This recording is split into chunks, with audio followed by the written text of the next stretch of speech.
On the lone game of the MLS Next Pro Week 29 slate, it's Derby Day. In the 11th edition of Heck is Plausible, Columbus not only look for a win in the Derby, but crushing the playoff dreams of their biggest rivals, FC Cincinnati, as their playoff lives hang in the balance. The MLS Next Pro is at NKU Soccer Stadium in Highland Heights, Kentucky.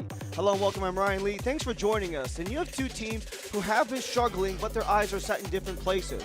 For FC Cincinnati, their game versus New England was not only a dominant 3-1 win, but it ended a 4-game losing skid, maybe trying to turn things around in their last 5 games.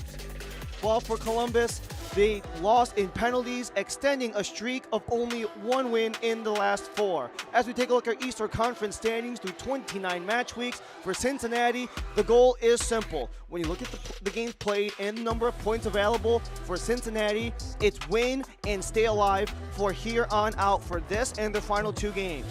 While Columbus Crew have been eliminated for the past 4 weeks, they doesn't mean they don't have an impact to be had. They not only have an opportunity to upset Cincinnati and eliminate them completely from the playoffs, but they have opportunities to maybe thwart some of the other teams around, considering not only that Atlanta 2 had to have their game postponed, but also could give some leeway for teams like Orlando and New York City to be the only teams fighting for those final 2 slots in the 7 to 8, currently occupied by Toronto and Carolina. But before we look further into the rest of the Eastern Conference, we have to go through our starting 11s. Ty Marshall making a singular change from the last time out against New England. Shirella Mangione and Mbobadem remain the top 3 scoring threats for Cincinnati. They could potentially help out Chavez, Davila, and Jimenez get going in these final 3 matches for an offense that has only scored 5 goals in the last 3 matches. Adnan goes back into the center back slot with all 4 defenders with over 13 matches started this season to help out Slade Hall, only 3 matches into his MLS Next Pro tenure, 1-1-0. As for Columbus Crew 2, a pair of changes for Federico Higuain. Anthony Alloway still with no goals on the season, but leads the team with 7 assists. Ovray and Willis only have a goal each, so potentially getting some setup from Alloway could assist. Elliott and Sai have been midfield staples. However, 4-4 and Tortola, with only 16 years old and 17 years old respectively, could get some big-time minutes in the midfield. The back 3 remain the same. They kept Keller Abbott clean. Stad Lopkis is looking for his 2nd win in the 2025 MLS Next Pro season. We make our way towards center pitch here at NKU Soccer Stadium in Highland Heights, Kentucky.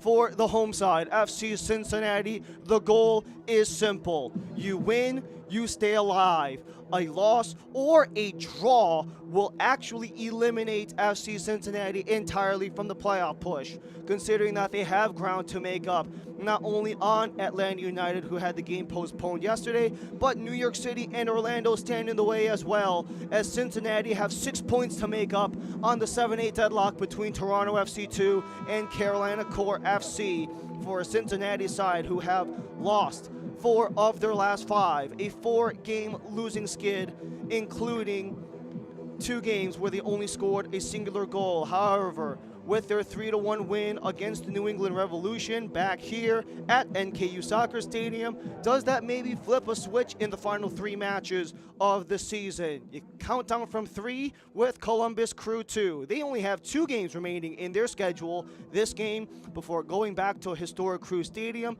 to host the Chicago Fire.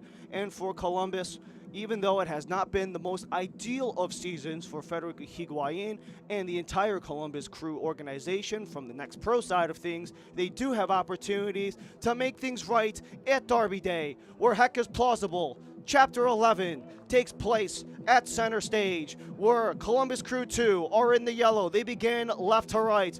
FC Cincinnati, white and blue stripes for the opening half. They go right to left.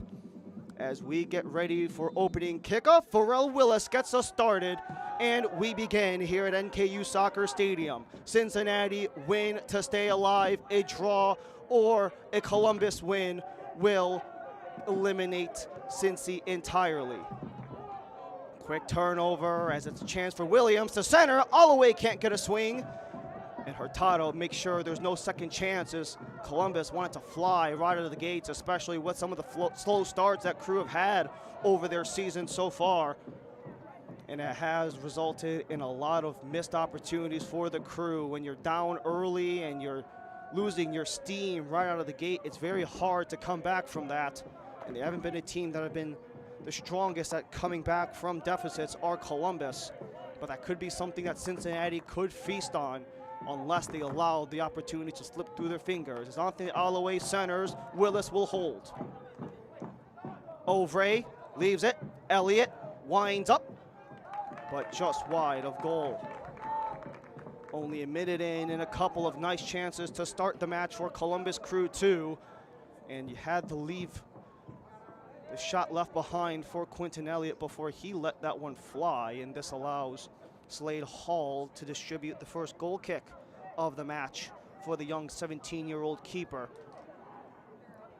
Currently a part of the Cincinnati Academy, but previously had stints in the academy programs with both RSL and Atlanta over the last 2 years before making his way to Cincinnati. Over this past offseason, he didn't play any Next Pro matches for either RSL or Atlanta, but plenty of experience on the academy side of things. Fernandez trying to keep away with Mbomedem. Elliott helps out.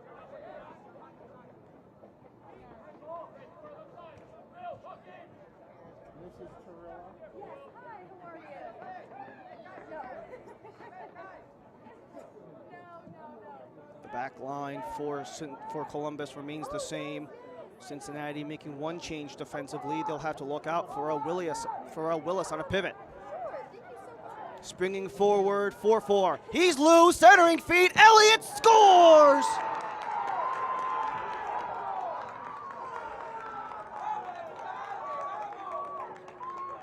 Quentin Elliott opens the scoring for Columbus.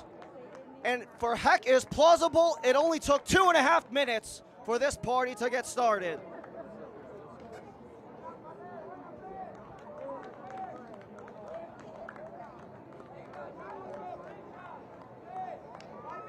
What a fantastic start for Columbus Crew 2, for a team that has not had many opening opportunities in any of their games, sliding it by as 4-4 beat out Adnan, and you just had a 2-on-0. Hall had to choose. You had 4-4 against the post. Elliott in the top of the box. No doubt about it. Quentin Elliott, goal number 2, his first in 2 months. And Columbus coming out of the gate flying.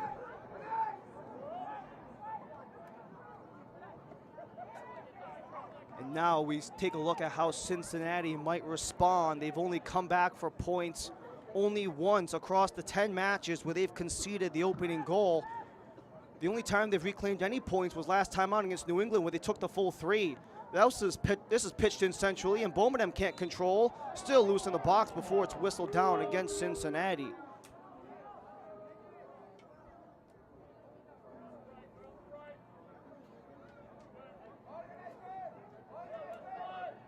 Trying to utilize some of the creativity of those top offensive players with Stefan Chirilla and Kenji and Mbomedem.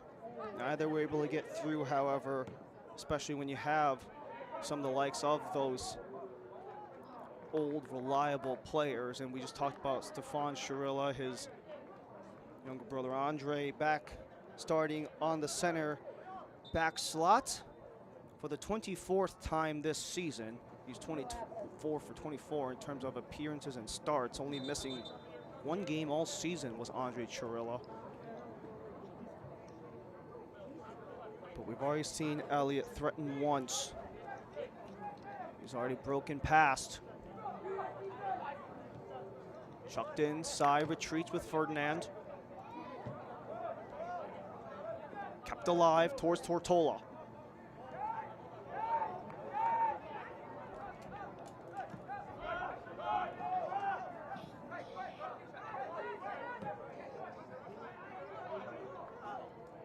Elliott scored the opening goal, might be looking to set someone up, centering feed. Willis can't corral, Alloway returns.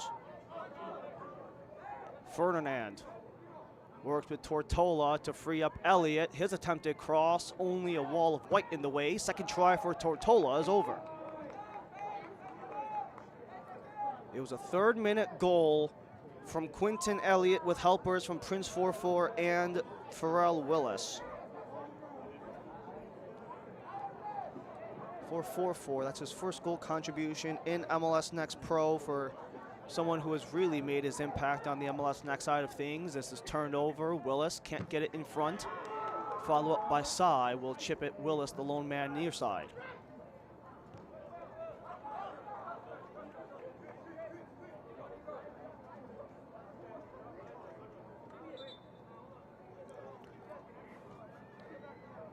Quick restart as we have the second try for Cincinnati. As we mentioned, the standings, they must win to keep the playoff hopes alive. A tie or a Columbus win would eliminate Cincinnati entirely.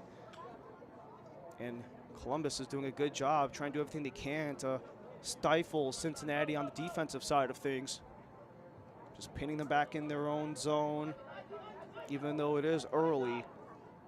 In this opening 7 minutes, Columbus have had 70% of possession already to this point. Well, nothing comes there.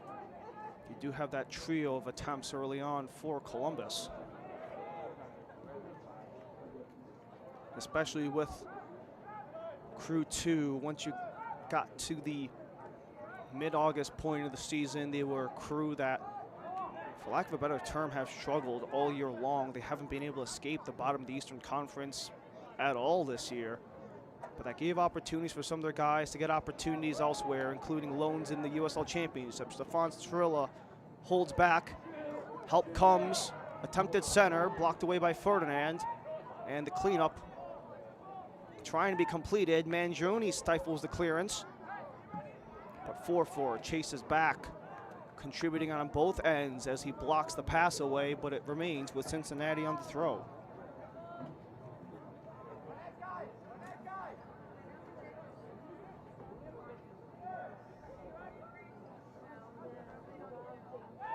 Towards the box, settled in Boumedem. Boumedem.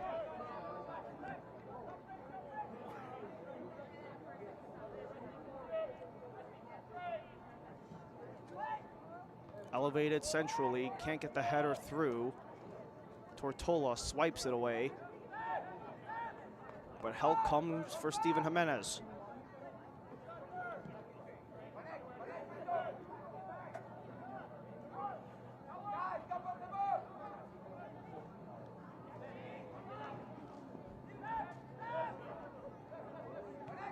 Now it's Cincinnati the ones trying to up the pressure. Will Kiesel.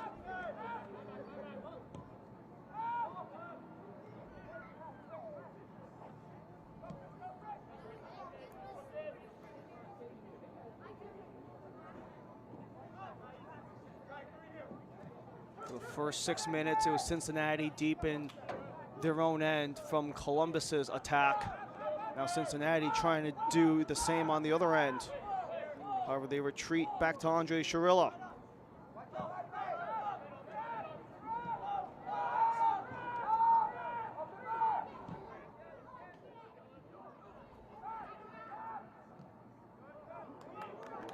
Nice spring forward. You have a man loose.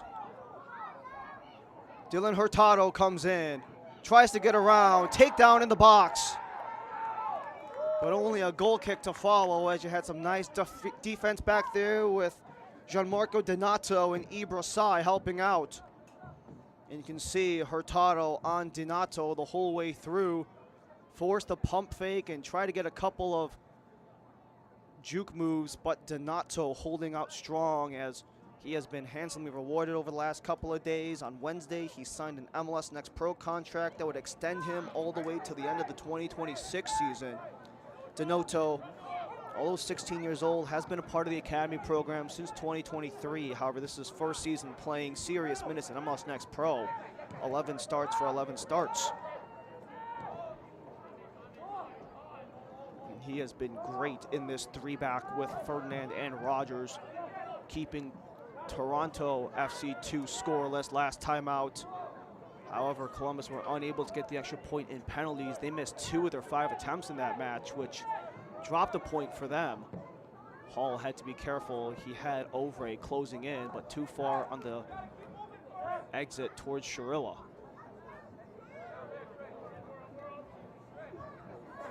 It was also a very muggy day here in Highland Heights.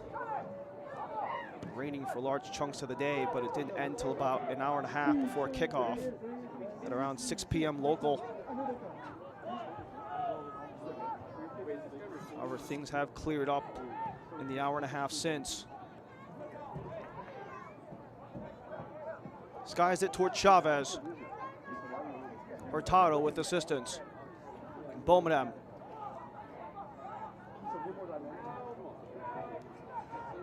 Looking for room. He's got Hurtado. A couple of guys in white trying to call for it. Remains with Chavez. As last contact was made by 4-4, remains with Cincinnati.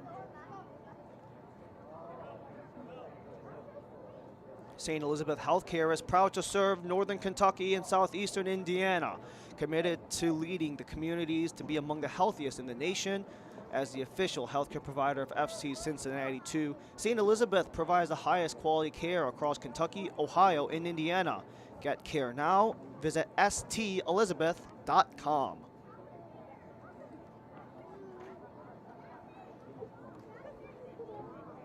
So although you had the whistle, it becomes a free kick towards the far boundary. Peter Mangione, the lone man on it.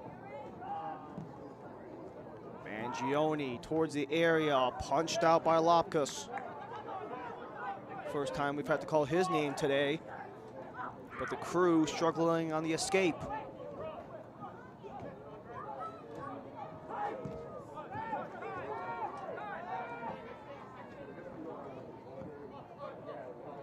Andre Sharilla, the lone man, back towards Slade Hall.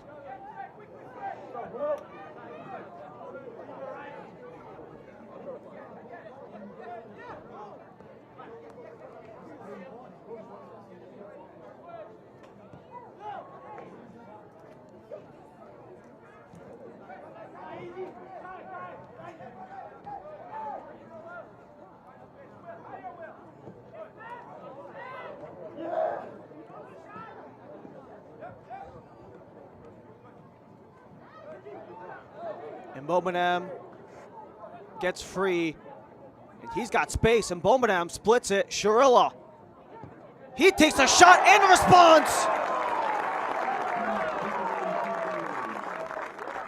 Stefan Sharilla gets his 7th of the season, a new career high, and Cincinnati are back level 1-1.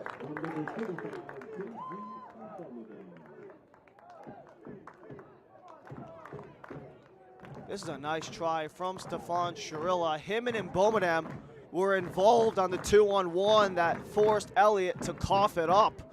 And that turned into a rush the other way. Mbominem leading the way. Sharilla stepping in right behind. And Stefan Sharilla, a new career high, 7 goals on the season. Believe it or not, through 19 games, he had the exact same stat line across his 2 MLS Next Pro seasons. 3 assists on 6 goals in 19 matches played. However, today is his 20th match of the season.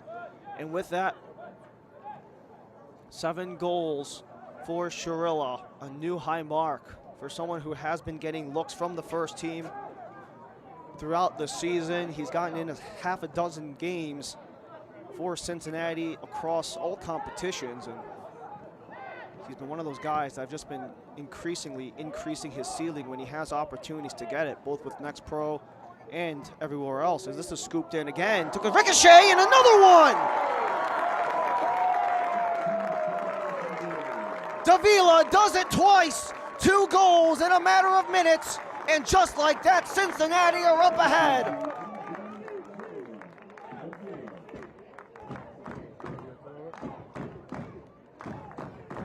Two goals in the matter of a minute plus. This is a beautiful service from way outside, and the header by Davila.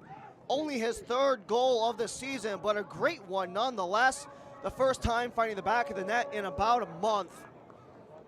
And 6 weeks later, Davila back on the score sheet, and in only a matter of minutes, it looked like Cincinnati's playoff hopes might have hung in the balance, and only A minute plus later, they take full control.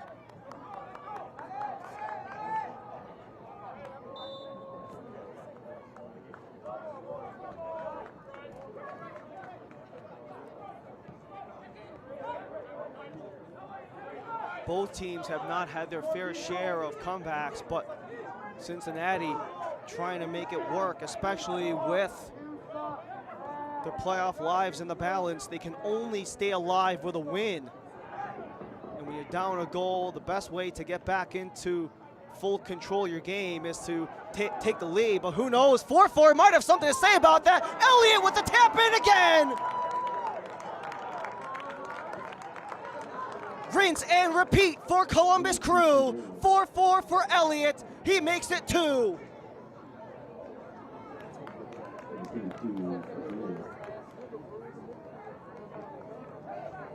This is the exact same formula that got Columbus their first goal.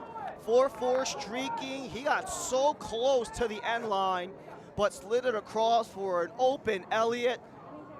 Left to right on the setup. And Elliott has a wide open goal to poke it home. He only had 1 goal going into today, already doubles that total. And for Quentin Elliott, that's a 14-minute brace.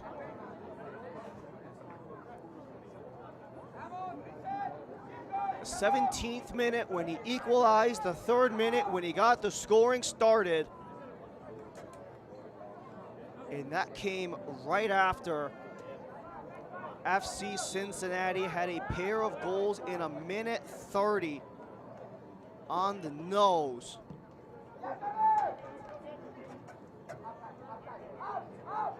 And what a game this has become in only a matter of minutes.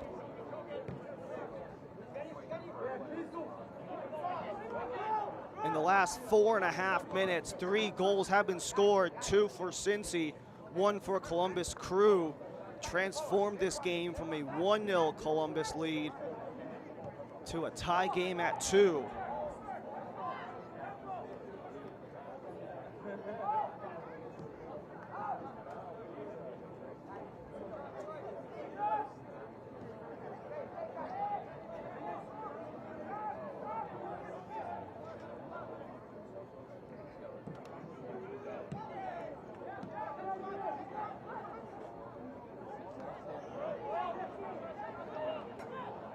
Full steam ahead for Cincinnati, and Bomedem got Kiesel, rising star of match week 28 in MLS Next Pro. He plays it back, Stefan Sharilla. Adnan from the back. Chips it, too far for Bomedem, so it's held on by Loftus.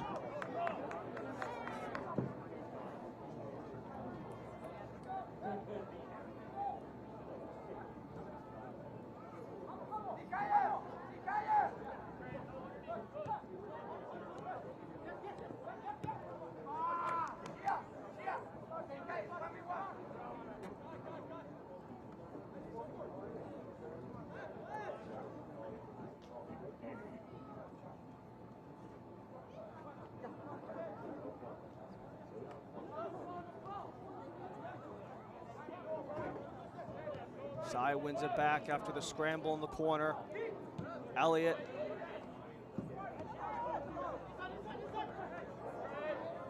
Trying to get it up for Ovre, and the last contact off of Sharilla will keep it with Crew.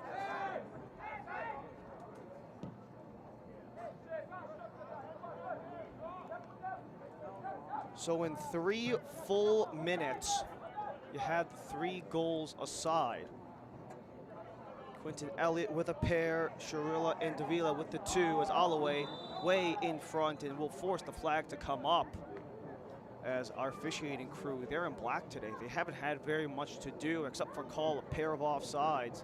Abdul Razak Juma is our head official, Donald Williams, Aaron Riley the assistants, with Race Williams our 4th official. They haven't had a whole much to deal with so far, except for a couple of goals on each side, which account for all 4 shots on target in this match in the opening 20.5 minutes. for two teams who have struggled to score, to say the least. And that's with Columbus being bottom 5 team in the league in goals scored. Cincinnati, they've scored the second fewest goals in the league. But a nice refresher to see two teams firing on all cylinders, especially because in almost any sport, rivalries can ignite the best of both teams. Most certainly the case, and either hell is real or heck is plausible. As Mangione had Cy breathing down his neck, so Hall will collect in the back.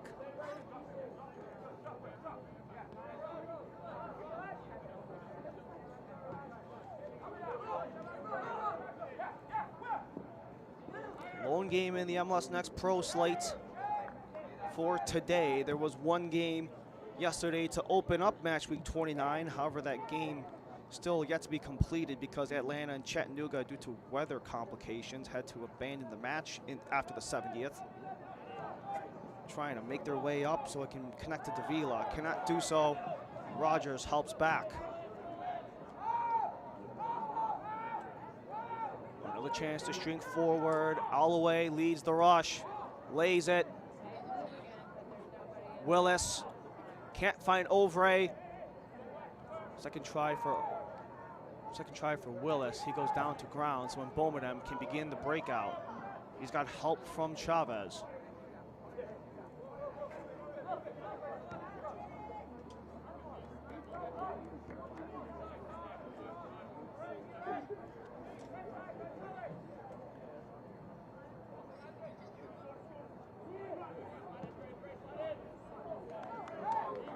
Oh, what a pass to set up. We kills Will Kiesel all alone. Man, Stefan Chirilla had Chavez centering feed. No one quite there as Mbomidem was coming in from behind.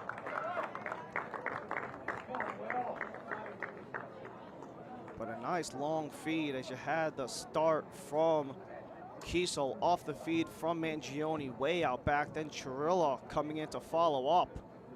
No shots were available, but the attempted feed or shot, not necessarily there. This portion of the match is brought to you by MedPace, official partner of FC Cincinnati.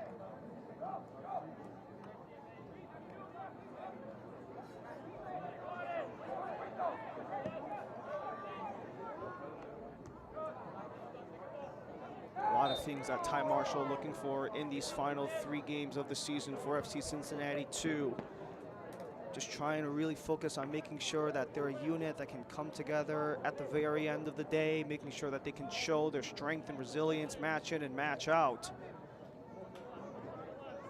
Even though Mbomidem takes Ibra's side down, it does allow an opportunity for these Cincy guys to really show their growth throughout the season.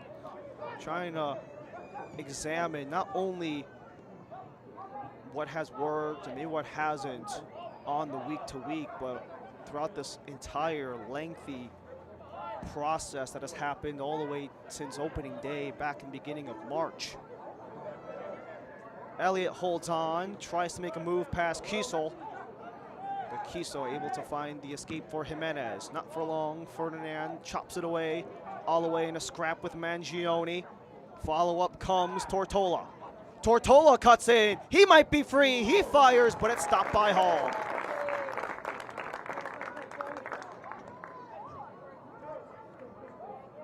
Hall chucks it to center where it's Ademar Chavez working on Rogers, but him and Davila were not on the same page.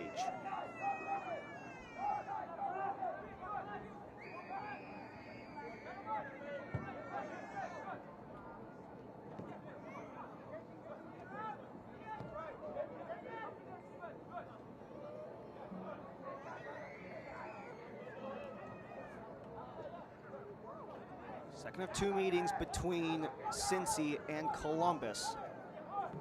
Last time these two played, it was a very different match from the last one. It was only 1-0, but Stefan Chirilla might looking for the advantage for Cincinnati. It was a 1-0 Columbus win from actually one of the first teamers who were on loan for that game, Taha Habron, who has made himself more of a regular in Columbus Crew's lineup with Wilfred Nancy rather than Federico Higuain Utilizing the outside, attempted feed to center, but Donato pokes it out of play for the first corner of the match.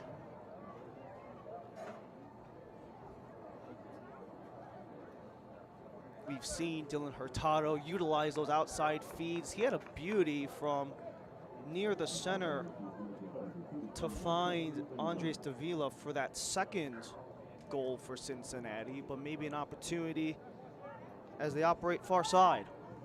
Into the jumble, it's down. Pokes loose before Alloway sweeps it away.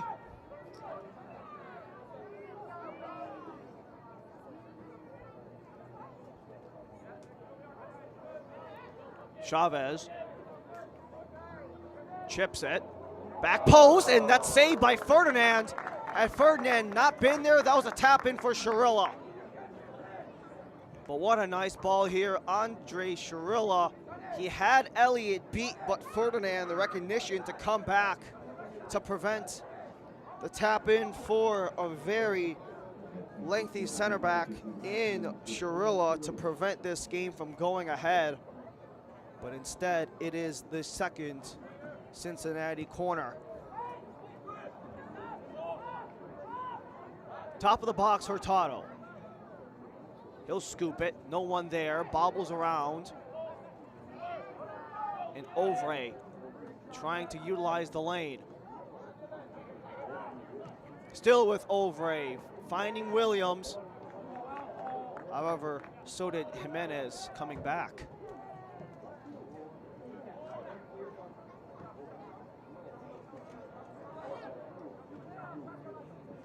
Kiesel, Stefan Shirilla.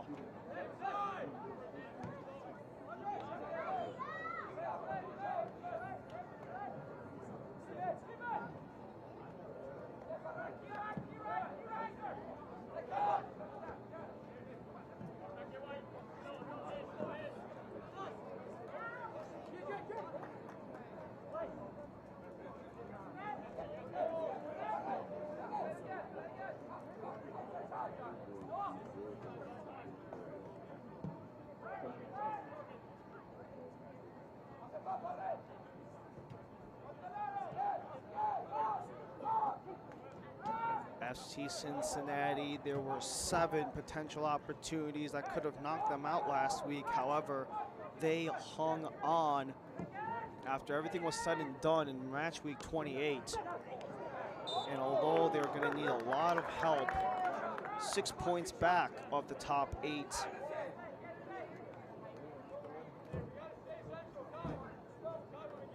Take a look at this Hall setup again with Shirilla. Just got that tug of the jersey on Keyshawn Ferdinand.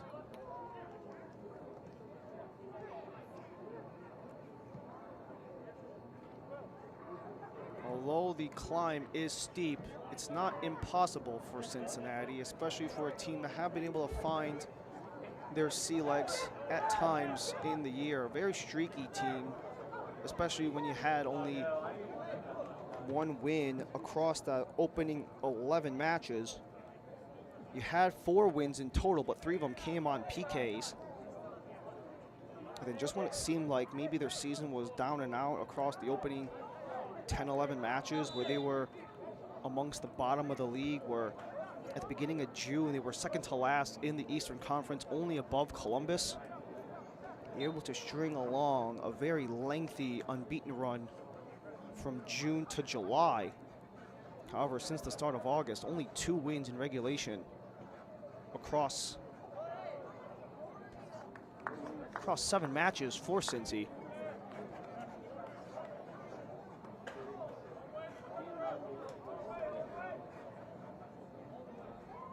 They'll need to find their 3rd win since the beginning of August if they want to stay alive in this hunt. Atlanta's still alive, depending on how their final ends up whenever they resume that final 20 or so minutes. Orlando and NYC also in the hunt as well, outside of the picture. Carolina Core and Toronto are the last 2 teams in, Carolina occupying number 8 due to tiebreakers that are occupied by Toronto.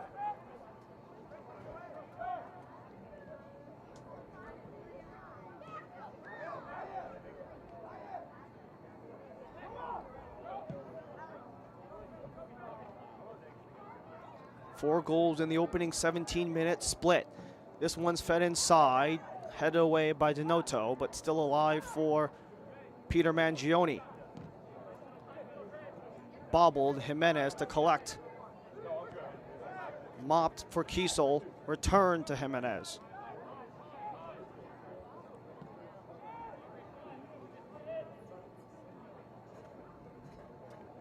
And Bomadem taken down by Sai.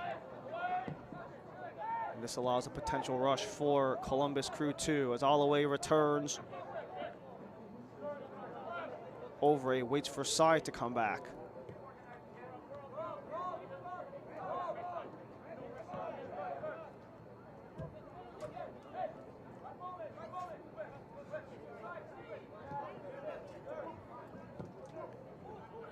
Sai loosens up towards Holloway. Willis tangled with Sharilla. But Sai maintains for Columbus. Quinton Elliott. Forward for Ovray. Our last contact was off of Ovray, and this will go back towards Slade Hall.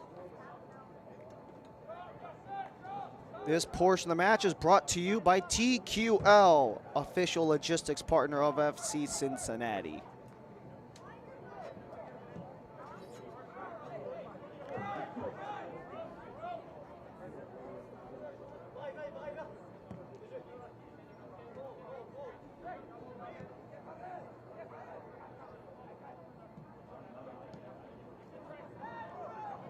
Cincinnati just trying to get out of their own way. Another turnover frees things up. Here goes Kaylee Ovray. He loosens up, he fires, but that might have taken a touch. Doesn't matter, it's way off frame. Good Ovray, he had Kiesel beaten on the cutback. It looked like for a second there Kiesel got his leg out, but it was just a straight up miss from Kaylee Ovray. For Ovray, 21 years of age, from France, but because of his lineage, he's able to represent Trinidad and Tobago on the international stage. 16 caps, including some time at the World Cup qualifiers earlier this month. And what a journey he's had since 2022 and 2023 when he was with the academy program, spending some time with both SKC and Minnesota before spending the last 2 seasons in the Jamaican Premier League. Didn't come over till about just a bit over a month ago on August 21st, where he has been called upon to be a part of the roster regularly, just hasn't had that starting time.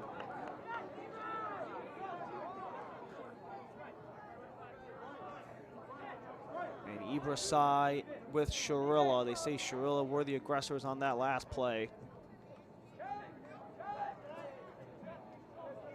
Sai can get all over those plays. He can cause all sorts of havoc and issues. A very lengthy player in Columbus Crew's unit. A regular in the midfield, having started 23 of 24.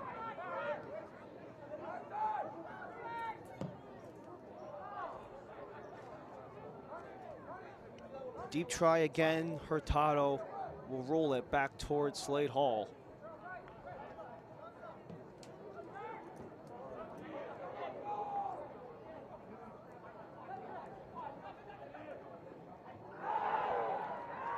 Takedown in front.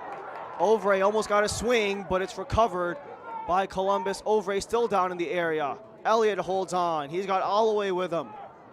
Holloway credited with an assist on the second Elliott goal in the 17th minute.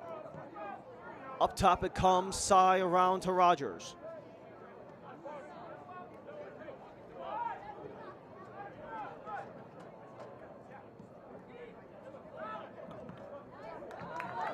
Poked away, Stefan Sharilla got free from Ferdinand. Sharilla alone, cuts it, fires, took a bounce, still loose, and Ferdinand will sweep it out. Elliott, slowed down by Kiesel. Follow-up comes from Sharilla as Jimenez waits patiently.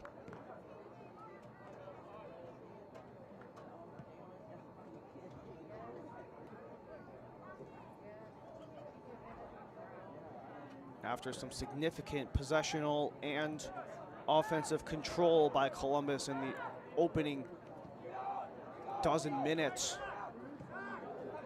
Once that flipped to around minute 13 onward, it has really been a dominant game for Cincinnati, as Ibra Sai guilty for a card in the process.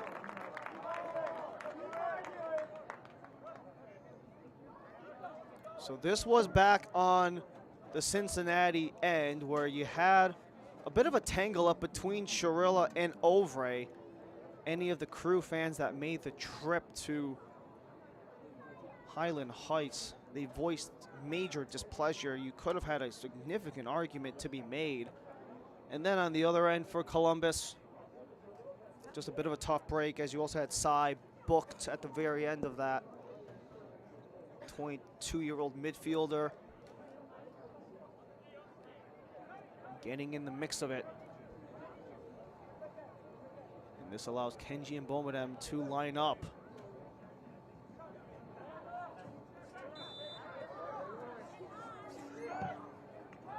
And Bomedem to serve, no one's there.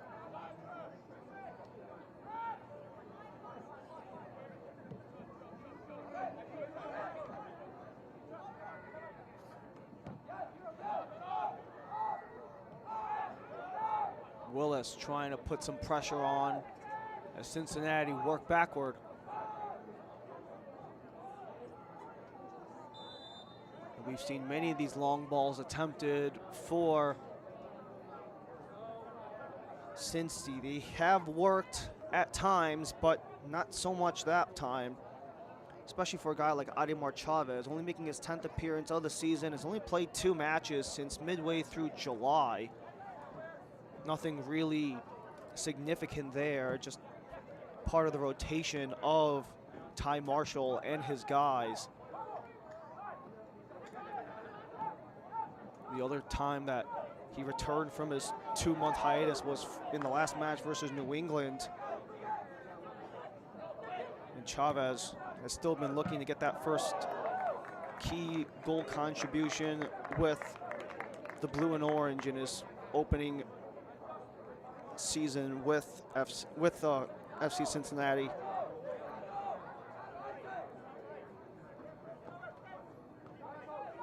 Elliott pokes it.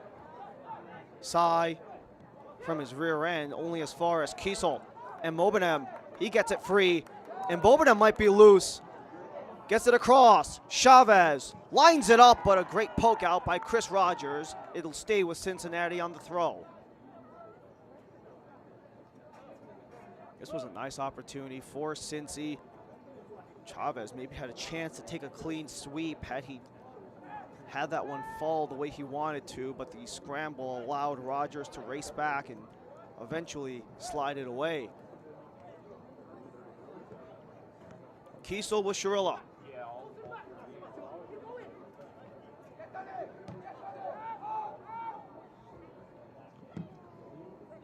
Hall way out of his box. A nice move by Kiesel, but that'll be whistled back offside.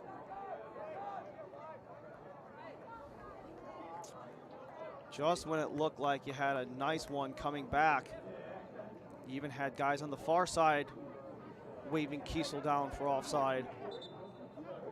But had that been fair, what a potential play that would have been with Andre Shirilla running free.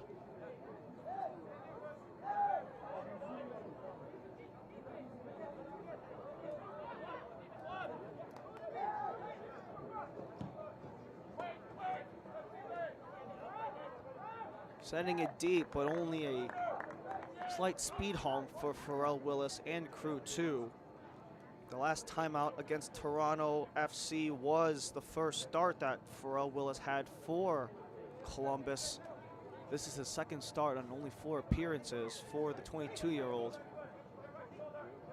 First MLS Next Pro stint, playing within the lower divisions and even in the reserves in England, both with National League South on some loan stints and even some time in the EPL reserves with Middlesbrough.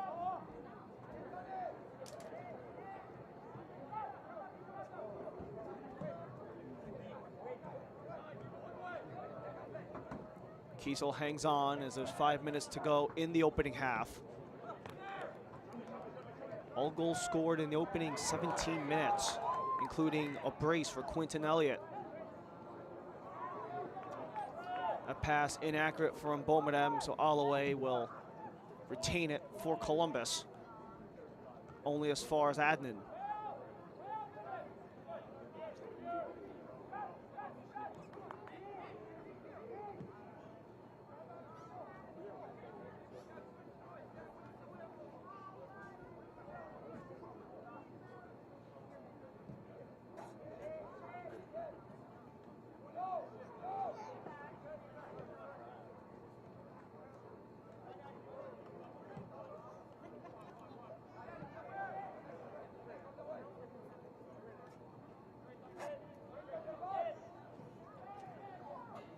Chavez lost the handle, so it's Tortola the other way.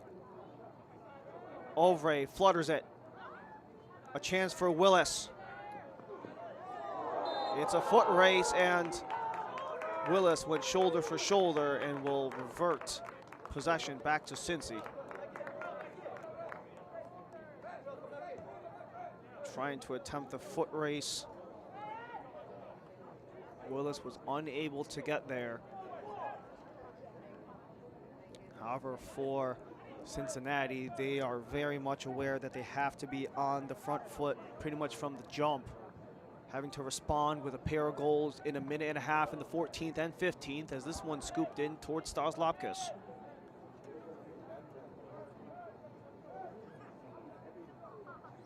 But having seen these guys as many times as they have, Ty Marshall being the lone head coach in FC Cincinnati 2 history, he has seen every single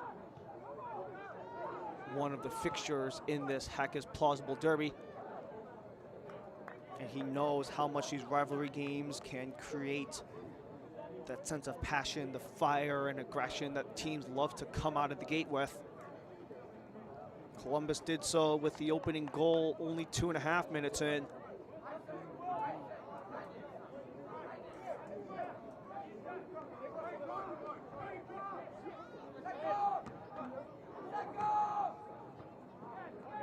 Kiesel trying to spring it up, but Ferdinand prevents the progress.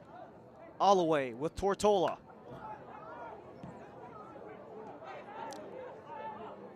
Over on the near wing, attempting to center for Holloway, and nothing but the white jerseys in the way. So it's Peter Mangione to attempt the breakout. Chavez. That one was behind him, so he had to reach back, and only Prince 4-4 in the vicinity.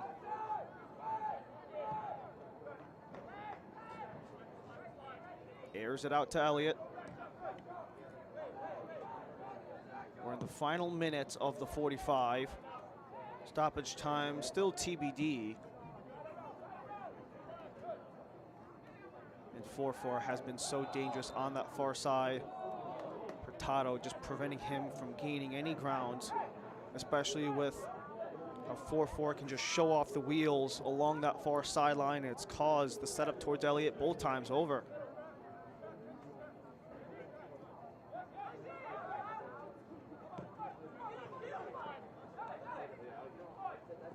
Ovre, Sai, Tortola, his partner in the midfield. Rogers stepping up. 4-4 with Holloway out of his reach. And Mbomidem too weak to Sharilla, as we have 1 minute on the board.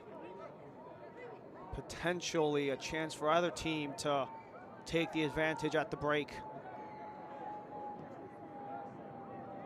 4-4. Missed Holloway again. However, Holloway disrupted Mangione's clearance.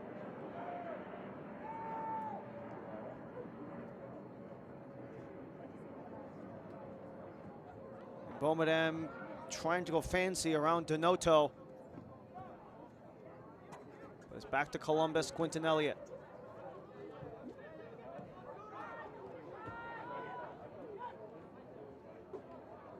Elliott's 2 goals were the last since the match versus Atlanta on July 13th, as Elliott's back again, up top. Willis to the line, taken down. Columbus won a penalty, and once again, they're not getting it.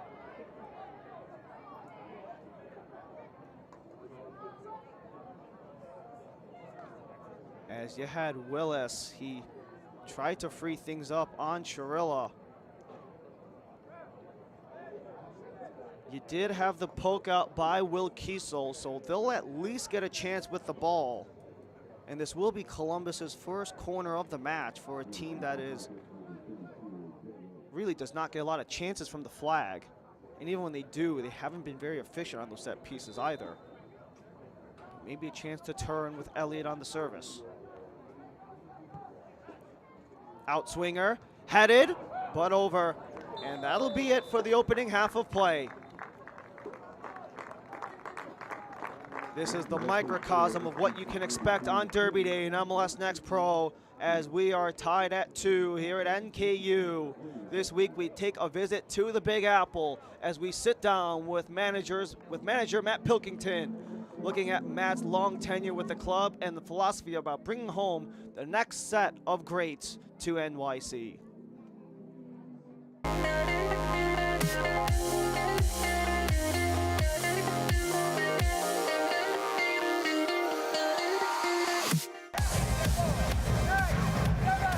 For Matt Pilkington, leading New York City FC 2 isn't just about wins. It's about building players, shaping culture, and representing the city itself. I got into coaching in an early age. I got into coaching while I was still playing, and it was always a passion, so something I've done for a long time. And then the pathway to NYCFC was when they were forming their academy. They were exploring options for different roles, different people. So I spoke with Claudio Reyna before the academy was established, and I knew it was a potential option if I continue to develop and continue to grow as a coach. And so I made the switch to the club around 10 years ago now. His coaching is shaped by his own playing days and creating sessions that are as competitive as the matches themselves.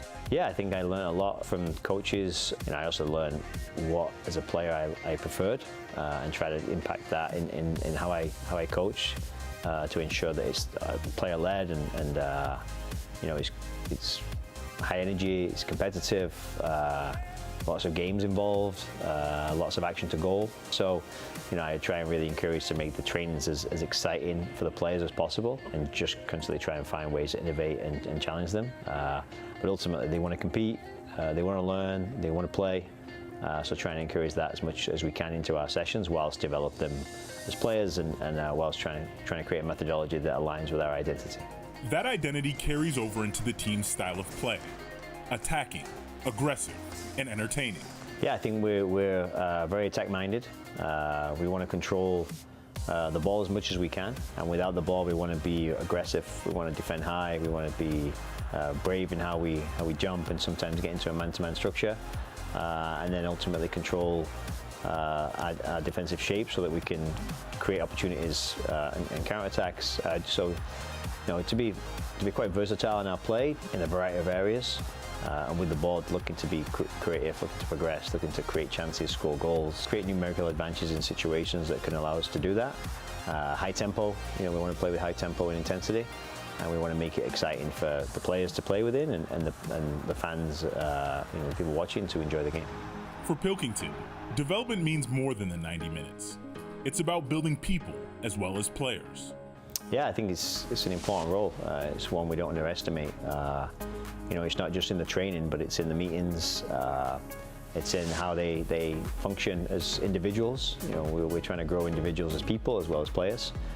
We put a lot of emphasis on the time we spend with them and trying to maximize as much as we can. We really stress them in the environment. We try and meet as much as we can. We try to do as many extras as we can.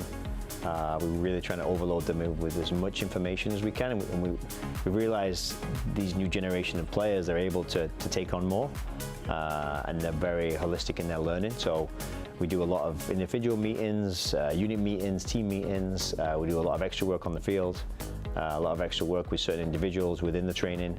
And we're constantly trying to push their development by stressing them as much as we can, increasing their load, and their game understanding as the game evolves. So we have a great staff here who spend a lot of time off the field as well, in the gym, developing their individual physical states. The rehab side to get them fresh to go again. We really push the envelope in training. We try and train as much as we can, and a big part of it is how we piece that all together with the individual in mind, but the team dynamic.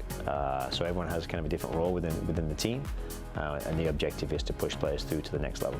That philosophy also extends to team culture, one built and rooted in New York.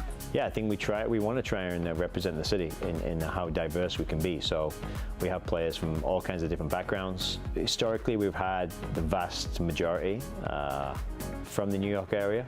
We pivoted a little bit this year with some draftees. We really look to recruit locally and to recruit from our academy and to bring players in. The culture identity of the team, I think, has to represent New York, so we're looking to do that as much as we can.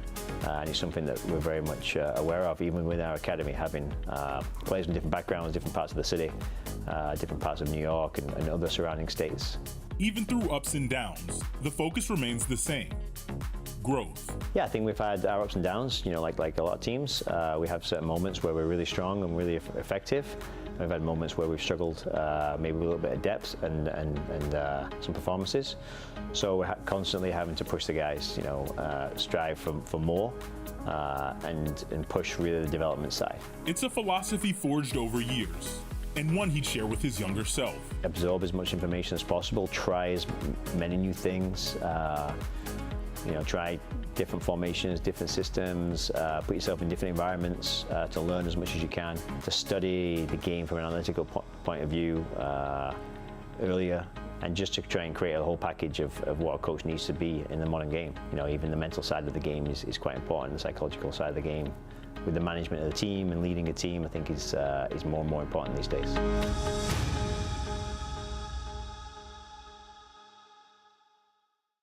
If I got it, then I bought it. Take a bite, 'cause I want it.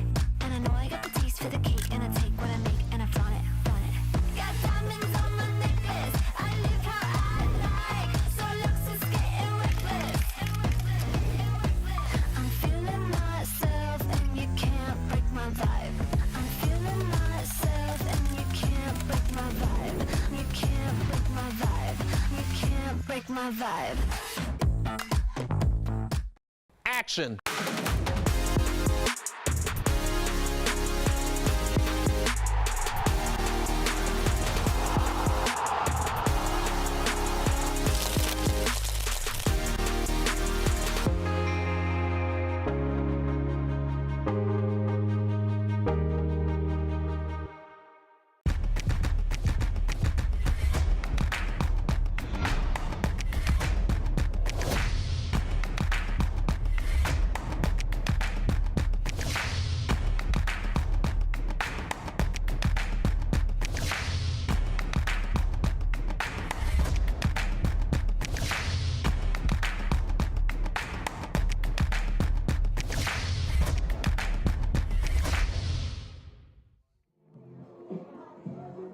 Returning back to NKU Soccer Stadium, where FC Cincinnati and Columbus Crew 2 are tied at 2. We remain in the Big Apple as some of the best young players have achieved lots of success at their very early stages in their careers. We take a look at midfielder from NYCFC, Maximo Carrizo. Hi, my name is Maximo Carrizo. I'm a number 10 center attacking mid, and I play for NYCFC too. Carrizo scores! Land ball out of the back, and it could be a chance here. And there's goal number 1, and it's Maximo Carrizo.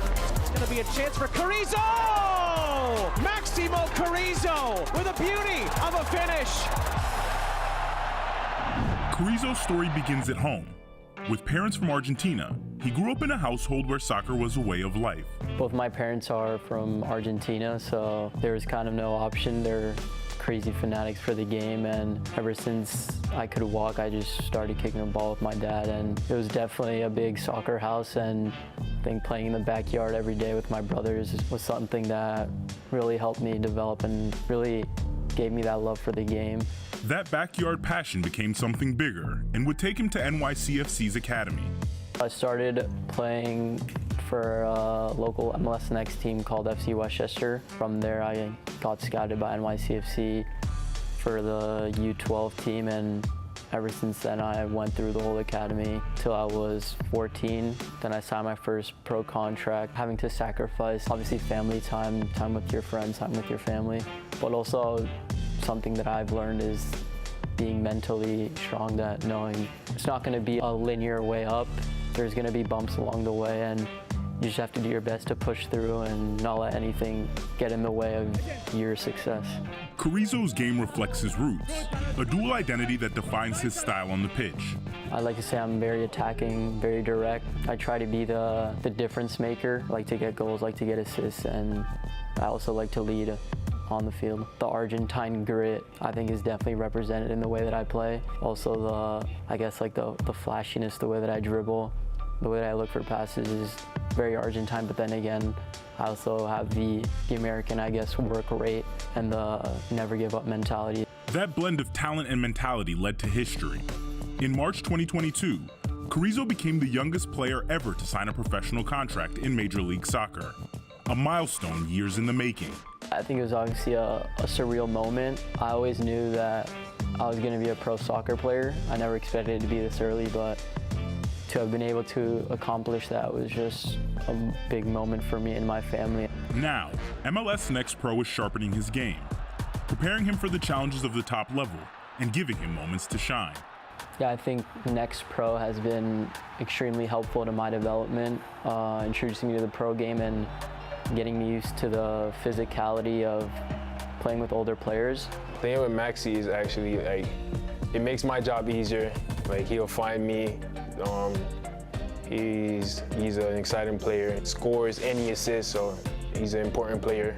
I think the most memorable moment was playing in our only playoff match with the second team. I think the environment, even though we didn't win, it was just a great experience to be able to compete with some of the best players in Next Pro. The bad ball out of the back, and it could be a chance here, and there's goal number one, and it's Maximo Carrizo. And there is the opener, Maximo Carrizo, just 17, clinical finish with his left foot.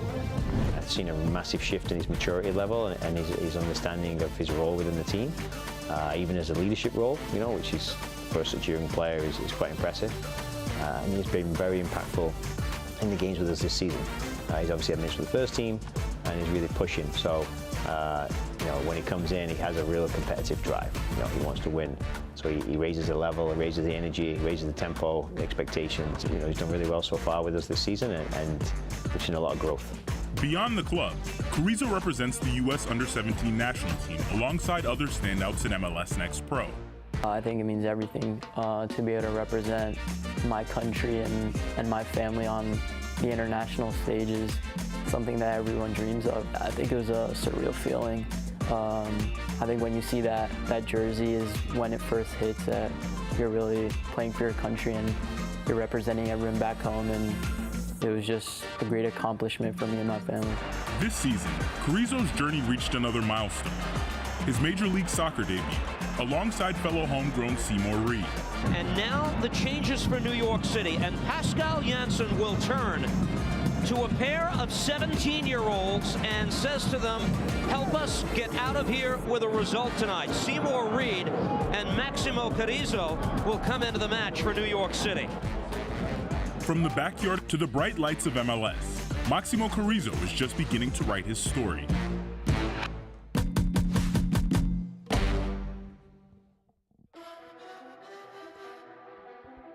With Match Week 29 hanging in the balance, we are only days away from Decision Day on October the 5th as we take a look at the schedule. A busy slate for Friday and for Saturday before things really come to a head on Sunday. Both teams will have opportunities in the coming days. As we mentioned, Atlanta United 2, they had their game pushed back, but they will have to go up against Chicago Fire 2 in Chicago if they want to potentially stay alive in the mix. For Cincinnati, they will not see anything, at least in the immediate, but they will have an early game to start off next week's schedule as we take a look at our halftime highlights. And things got kicked off right out of the gate very quick you see Prince 4-4 using some of his early accolades on, and he has been one of the most highly touted prospects for Columbus Crew for a reason, utilizing the speed and his opportunity to find the lanes to get Elliott all alone. And Stefan Schirilla continues to lead the way for Cincinnati, perfectly banked off the inside post on the right side to get a career-high 7th goal for him. But this is a beautiful feed, and even nicer header as you had Hurtado to Davila. Hurtado from deep, Davila gets the header through, looking for his first goal since August, and then 4-4 down the end line across to Elliott again. And they combine for 2, which is where we sit at the halftime break. Only 5 shots on target in total. 4 of those 5 have gone through, and both teams are very much getting their offensive opportunities. Columbus, believe it or not, they're on the upper hand offensively because they have kept it relatively clean, especially just trying to maximize their opportunities. They're the ones getting second tries and third tries. Cincinnati, it's kind of just been one try and go, one try and go. And it's one of the reasons why Cincinnati have not been able to maybe put the same stranglehold on this game that they maybe would have preferred, but that's also for a team that has struggled to score throughout the year for both Cincy and Columbus.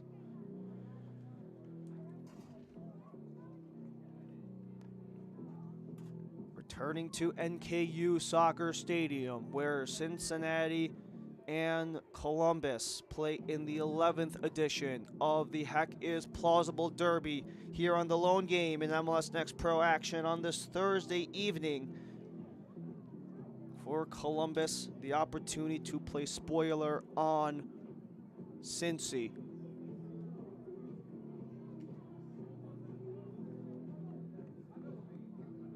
And especially with the opportunity for Cincinnati, they know the only chance they have at staying in the playoff race is to get the full 3 points. If they do not get a regulation win, Cincinnati will be out. One change made by Federico Higuain at the break. Nico Rincon will enter the match, someone who has been so stout at setting up his teammates all season long. Doesn't mean he can't get on the score sheet as well. Rincon is in, Tortola is out to begin the second half of play as we return for the second half between Cincinnati and Columbus in the second Heck is Plausible Derby in 2025. Things are tied up at 2 after 16, 17 incredibly fast-paced minutes. But it doesn't mean that there's not more to be had in the second set of 45 for Cincinnati. They have to win to stay alive in the playoff hunt. They have to win not only today, but their other 2 matches back at home here at NKU against the New York Red Bulls later in the weekend. And they also have to play against Orlando City B, who are also in the chase for a playoff spot outside looking in.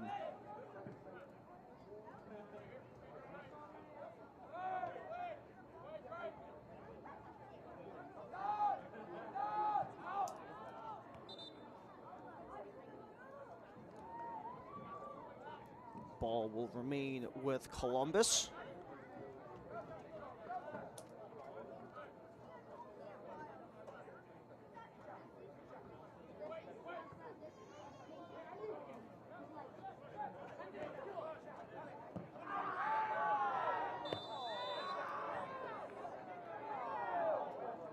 Have the takedown right at center that will draw a yellow card towards Davila as Donato makes his way on his feet.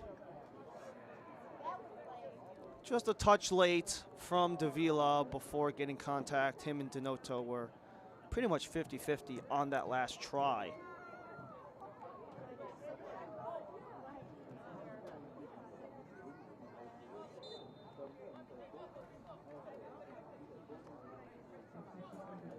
So that puts Davila into the book for the first time for Cincinnati.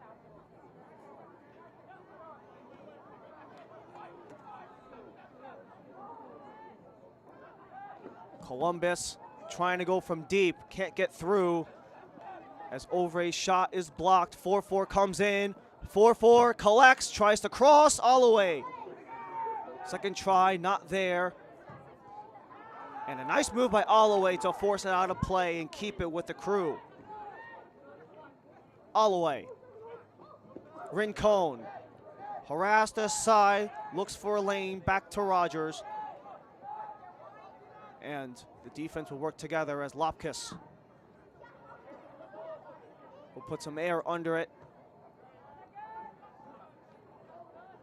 Rincon controls at the center circle. 4-4. 4-4's got room, lays it out, held on. Follow-up try is blocked. Can't get through as Hurtado heads it free. And Chavez. And Cincinnati just look to find any sort of breathing room as Columbus, similar to the start of the first half, are suffocating Cincinnati in their own end. That one last pinged off of Willis's head towards Slade Hall.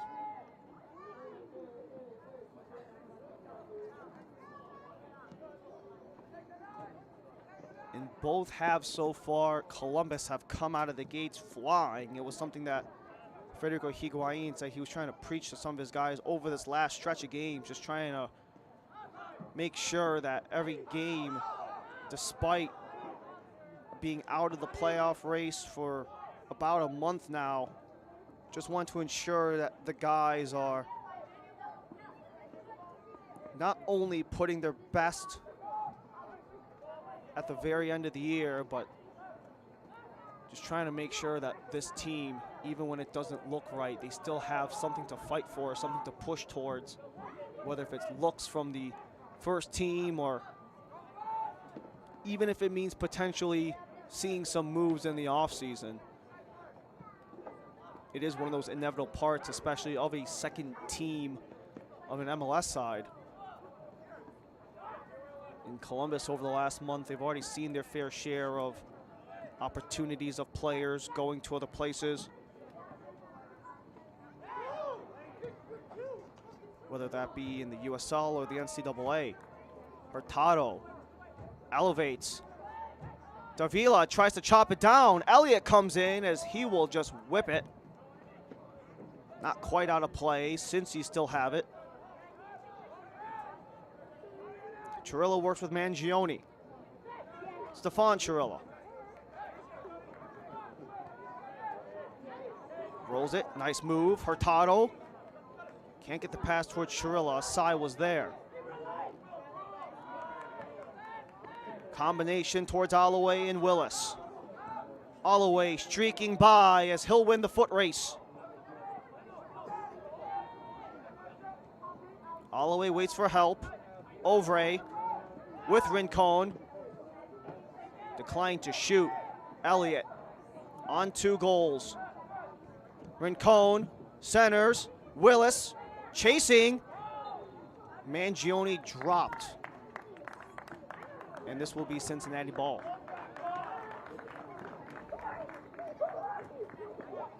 This portion of the match is brought to you by First Financial Bank, official bank of FC Cincinnati.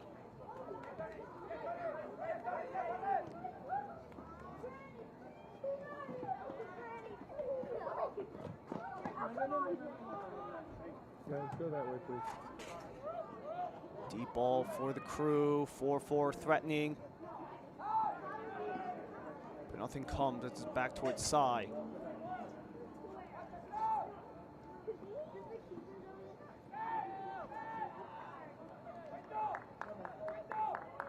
Couldn't quite type up the line, was over, so it is back towards Cincinnati. And I've got kids. as we mentioned earlier, there are always opportunities, even though things may look bleak, especially for Columbus crew, whether if it's opportunities to see guys like Owen Prestis and Luke Pruder go on loan to the USL Championship. Colin Rocca was featured with the Colorado Switchbacks yesterday, the reigning champs in USL Championship, and even seeing some of the academy products like Simone Aja make his stint with the reigning national champions Vermont. Stefan Chirilla cuts back. He's got central to Mbomedem. trying to get loose. Hurtado widens for Chavez. Chavez towards goal. Swat out by Lopkis. Out of play. Cincinnati corner. First of the half, it comes for FC Cincy, but an opportunity for Ademar Chavez. He's been looking for those all game long. Hasn't been able to even get clean shots on goal, whether if it's mishaps with footing or just balls not in his vicinity, but that time he let it fly. This is the first corner of the second half. Stefan Churilla well short. Rincon will escort it out of the box. Boots it, foot race, one man there. Kyle Ovray dancing by. Ovray, he fires and saved by Hall.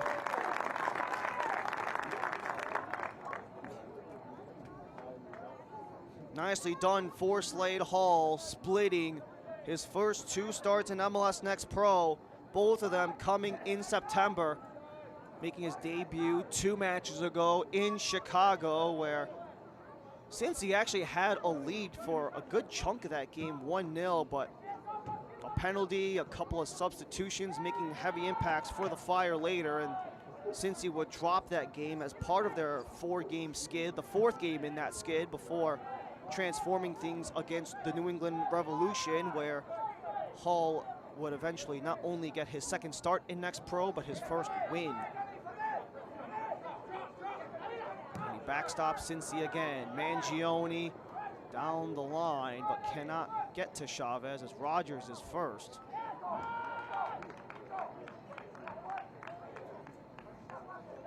And this was the opportunity for Ovray. Still looking for his 2nd goal. Got a goal in his debut against Orlando City B a month ago, and there was no doubt about it, trying to look near post.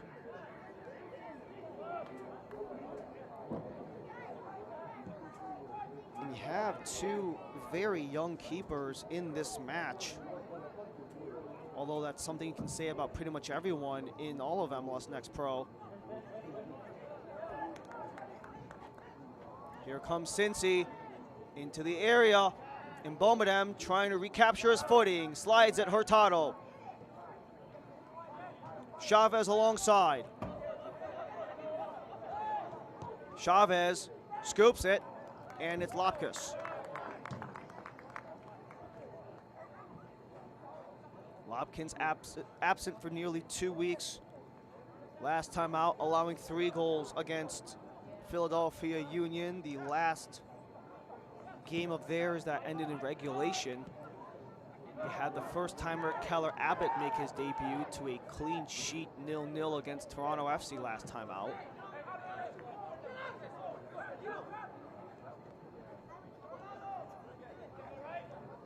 And Lopkis only 10 starts, still looking for his 2nd win. 1-7-1 between the pipes this year is Stas Lopkis. Only 19 years old from Belarus. Taking on the 17-year-old academy product in Hall on the other end of the pitch. Lopkis has to look out. Hurtado to center, but that was tipped way out of play, and doesn't matter because Davila was offside regardless. This portion of the match is brought to you by Cintas, official partner of FC Cincinnati.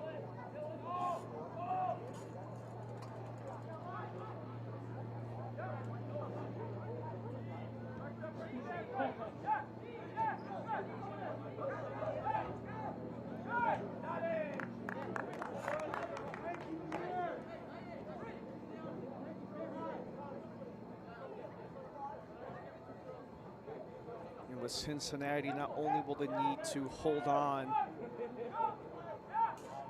for the full 3 points today, but you even look at their next several games that they have coming up, and not only will they have to deal with the top team in the Eastern Conference in the Red Bulls next time out, they'll have to do so in a short week. Next Wednesday they play against the Bulls before taking on Orlando City B to wrap up the regular season for Cincy. That is a Red Bulls team that has already claimed their spot into the postseason. They are pretty much safe from a top 4 slot. However, you don't have the official designation of claiming first place in the East for New York.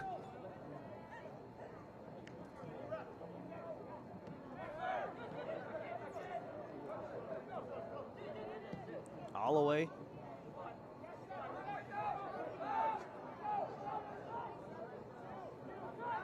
Center to side.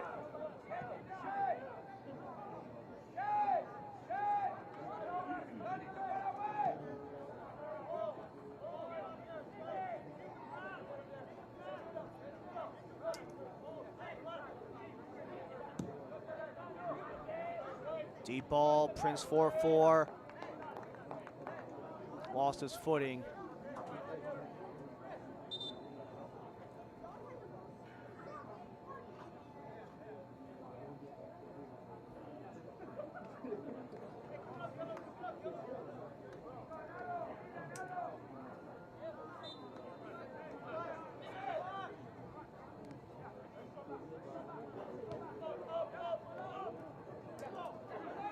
Return for Donato.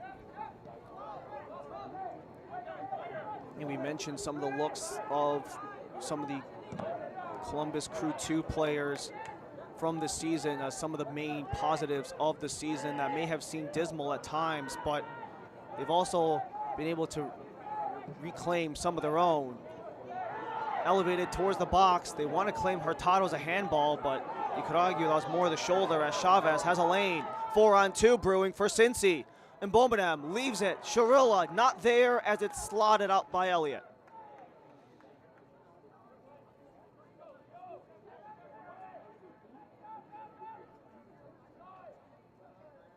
Not only seeing the rewards of their players, getting opportunities elsewhere, but even chances to stay in Columbus. Cincinnati are back on. Chavez holds. Chavez can't get around 4-4, and it's swept away by Rogers. Some more issues coming with Ademar Chavez, just seeing all sorts of traffic the second that he gets towards the ball. 16-year-old player having actually transferred academies about a year ago from the LAFC system to the Cincinnati system is Ademar Chavez. California native, making his way pretty much 3/4 across the country to start a new chapter with FC Cincinnati 2. Has yet to find the score sheet either on the goals or the assist side of things. But the minutes can only add as your opportunities and the way you utilize them grow. As Columbus might want to do something here as we're just past the hour. Still tied up at 2. Quentin Elliott twice. Stefan Sharilla and Andres Davila with the 2 goals for Cincinnati. Adnan dropped his man. No whistle called as it is Chavez again. Mangione. Circles back with Willis.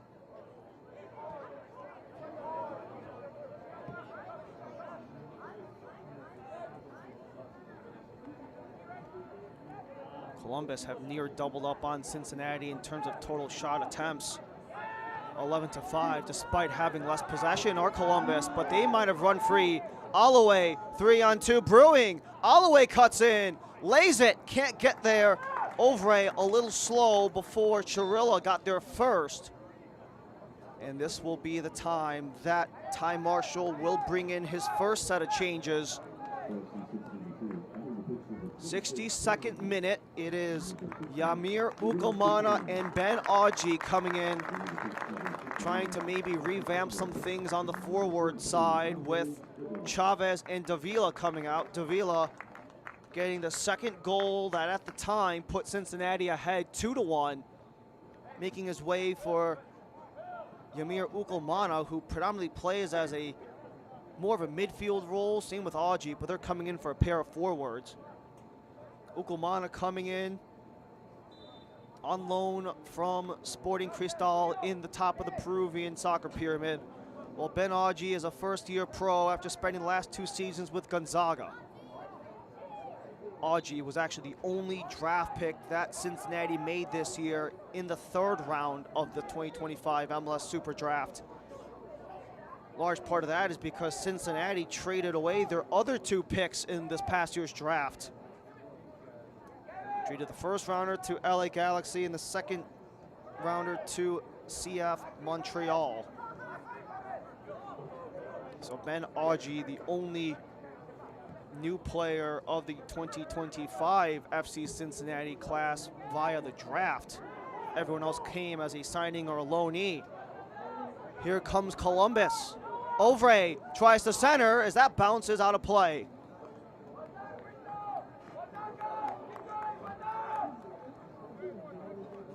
Ovre has been utilizing a good amount of speed that he has on that far side, trying to find the same playbook that got Prince Forfor and Quentin Elliott linked up twice with Alloway alone on the back post, but all that will result is the first corner of the game, second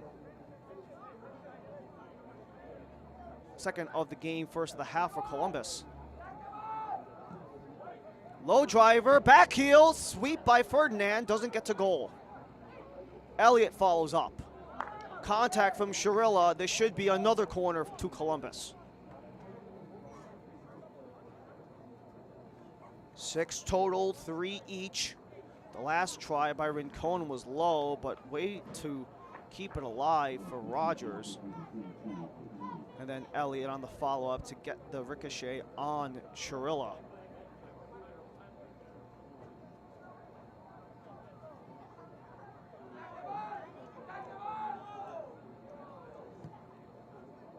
This time's a high driver, touched in!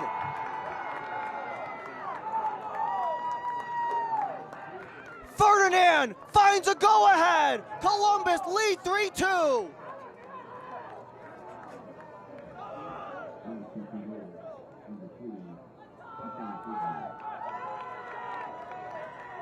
The first corner doesn't work. Drive was too low. Second corner, it goes up high. Keyshawn Ferdinand all alone in the back post. And he is able to get the deflection to get it across. We're finding career highs all over the pitch today as Keyshawn Ferdinand, he's got multiple goals in the first time in his MLS Next Pro career. He's got 2, he only had 1 last year, and with the stoppage just allows the entry for Kevin Bombley to come into the game, and Bombley has been one of those dynamic prospects for Federico Higuain, 18 years old, has been on loan with the Crew since the end of April.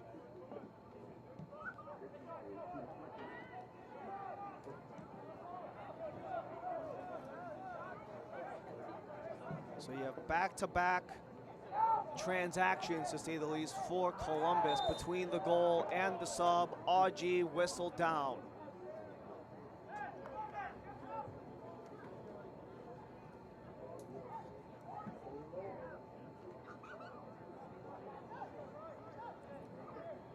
Bombley has been one of the most dynamic players for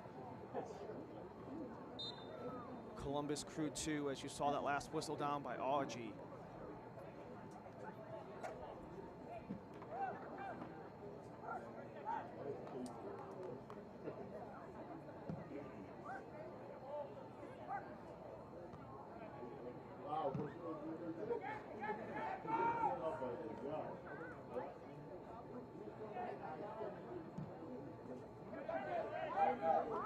Quentin Elliott got the service on that corner that was touched in by Keyshawn Ferdinand. And for Elliott, only 1 goal across the first 24 games of the season. Is this one served in? Hurtado looking for Aji, but can't make his way there. Does keep it inside the boundary. Cycled around towards Peter Mangione. Adnan Drive from deep. Hurtado can't follow up. Audrey in pursuit again. Adnan in pursuit again, pardon. Misplay by Willis, return to Cincinnati. So as we mentioned before, only the one goal in 24 matches for Quinton Elliott, but today he's got 2 goals and he served up the corner that Ferdinand put in. 3 goal contributions today versus the 1 in the previous 23 matches this year. Second year with Columbus Crew 2 is Quinton Elliott on his second stint because he went to the NCAA for 4 seasons.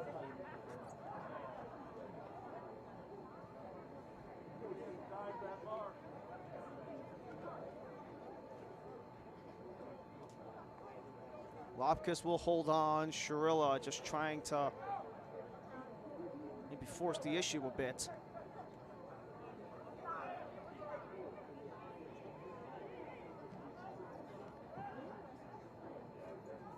We're just shy of 70 minutes into this match. Columbus with the go-ahead. Keyshawn Ferdinand in the 65th. Bombley can't get there. Adnan pokes it up. Ukulmana chops it down. This will come all the way back towards Andre Chirillo.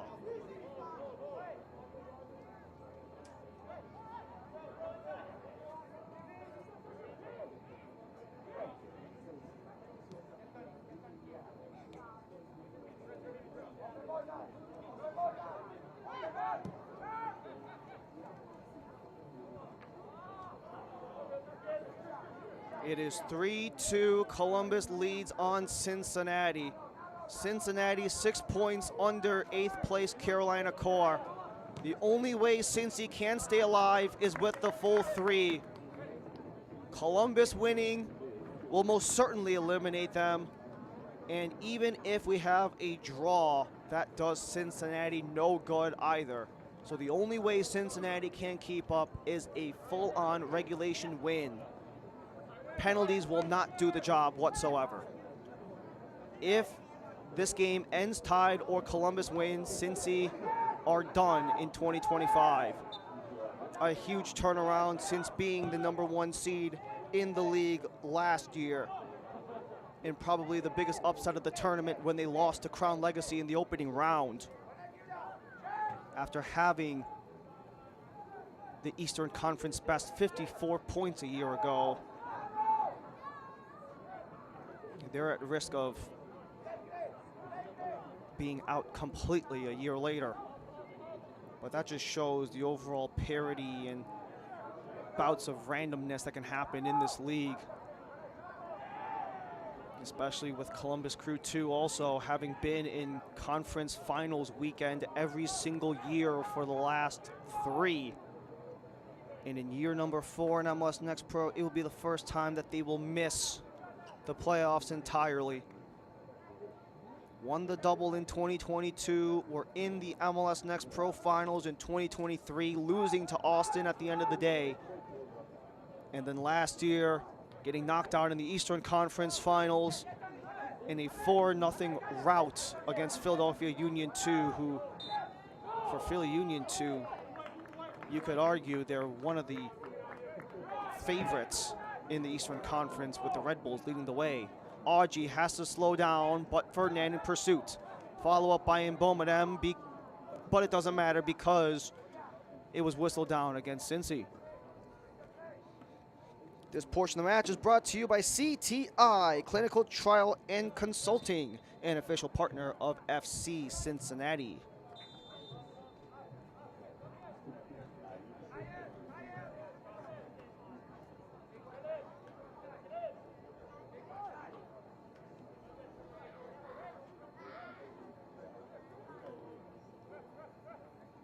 One of the successes that Cincinnati had against New England was not only gathering up chances, but putting them away, showing that they were not just the more dangerous team, but they can be at their best when needed to, especially against a New England side that are in the top 3 of the Eastern Conference.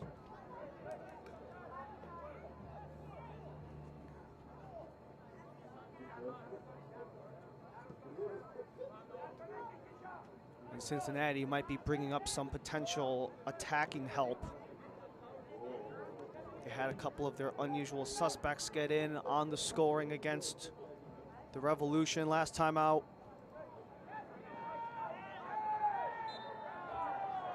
As Augie gets whistled on that last little exchange.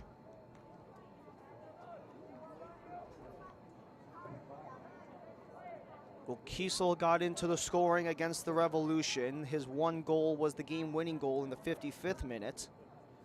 That put the game at 2-1, where Stefan Schrilla would put the nail in the coffin in stoppage time in the second half. Before Kiesel, that goal would put him at Week 28's MLS Next Pro Rising Star of the Week. And this was all in the second half. 3 second-half goals for Cincy after dropping the opening goal to the Revs. Gilberto Flores actually got the scoring open, who has been predominantly a first teamer. 15 matches in MLS regular season play, including 22 across all competitions with the first team. Got the opener against the Revs, and not only his impact there on getting that opening goal that would lead the way for FC Cincinnati, but getting paired up in the center back slot with the young 17-year-old Andre Chirilla that could provide plenty of great opportunities, defensive partner for him, as Columbus look to maybe increase their lead as Rincon pivots with Alloway.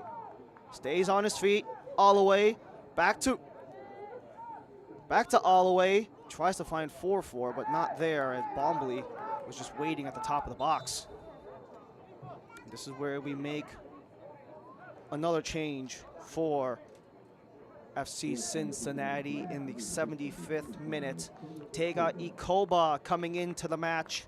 Spent the last 3 years with Portland Timbers 2 in MLS Next Pro. He enters the match as a predominantly goal-scoring forward, with a wingback in Will Kiesel making his exit.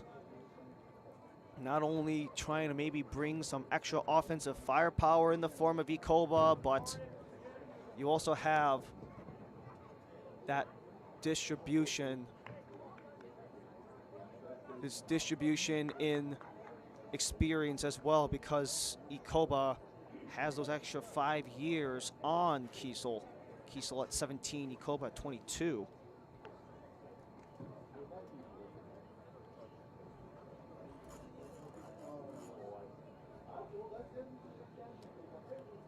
And we mentioned some of the overall struggles that Columbus Crew have had over this season. Potentially losing a key piece in Pharrell Williams is not exactly what they had in mind.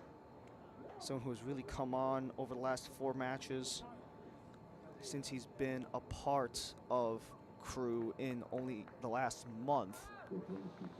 But what this does do is open up the door for the #1 offensive contributor for Columbus to enter the match in Chase Adams. Adams leading the team both this year and last in goals. 9 this year and last, which were good enough for the team lead. Making his 40th appearance across 2 seasons with the Crew is the 17-year-old Chase Adams. Hull goes high. Hurtado waits. Jimenez helps out. Ikoba pivots for Mangione. 15 minutes remain. Cincinnati need a win to stay alive. A tie does them no good.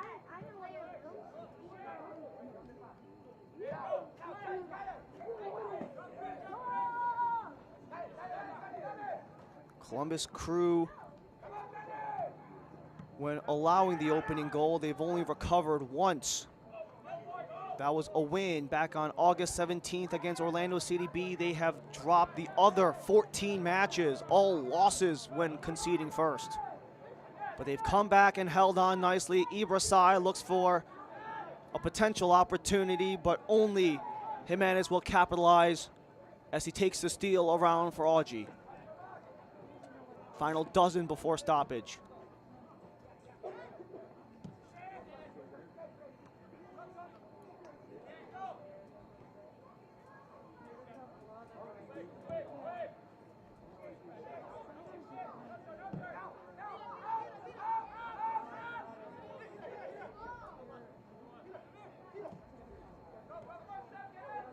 Bomedem. Deep try, Ikoba can't get by, and it is Lopkis who's there first. Donato doing a good job boxing out Ikoba. Trying to utilize that big frame to get behind, but Donato just hanging on so that he can get Lopkis towards the ball instead of Ikoba.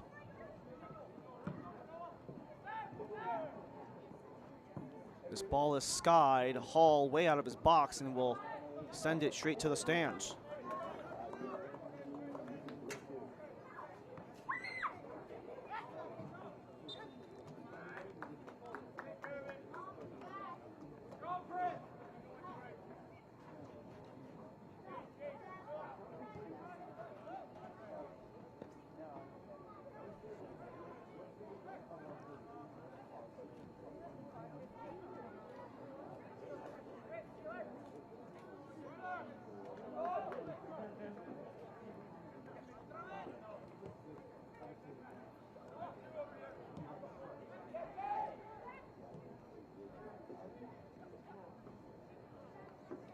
Taken away, Rincon helps.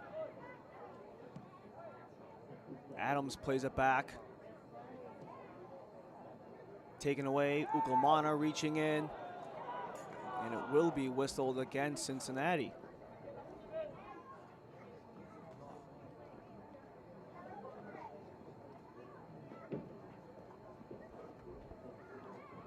You just have that log jam on that far side with RG and Ucumana.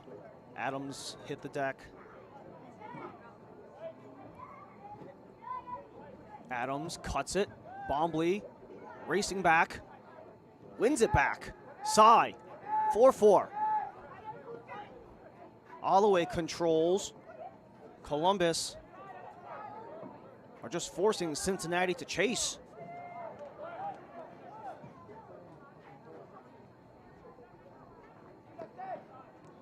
Cincinnati having a big turnaround since the last time these two played. Back in the beginning of June, they were towards the bottom of the table, and they almost had a window to pretty much clinch their spot. In the beginning of July, they made themselves a nice run throughout the month of June, got themselves as high as 6th on the table in the East. However, dropping a couple of results, including 4 of the last 5, only 2 regulation wins since the beginning of August, have put them in position where they are very much on the outside looking in. 6 points back of 8th place Carolina Core, in 12th in the Eastern Conference.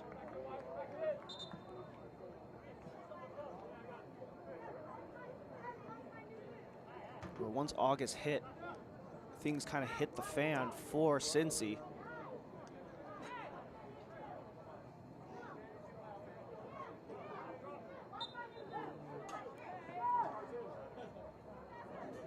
Some of that was made for Cincinnati, a large part due to self-inflicted wounds that kind of put themselves in their own hole.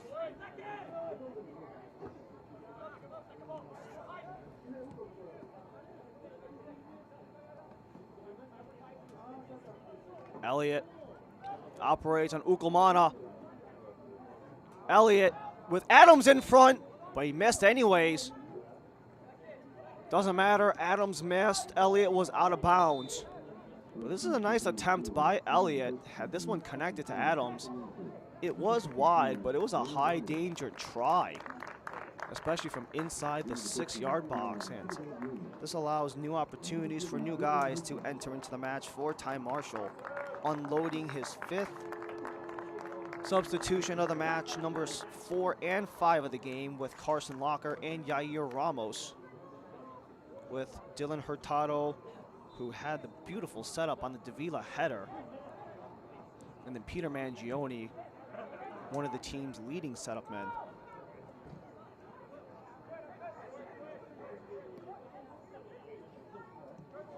For Yair Ramos, 19 years old, from the midfield. He's Venezuelan. He comes from the Caracas FC U20 squad on the reserve side of that top Venezuelan side.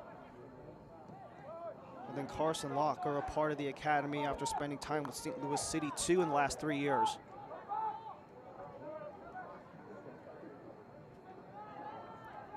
Ikoba lost control, but Ferdinand out of play maintains with Columbus.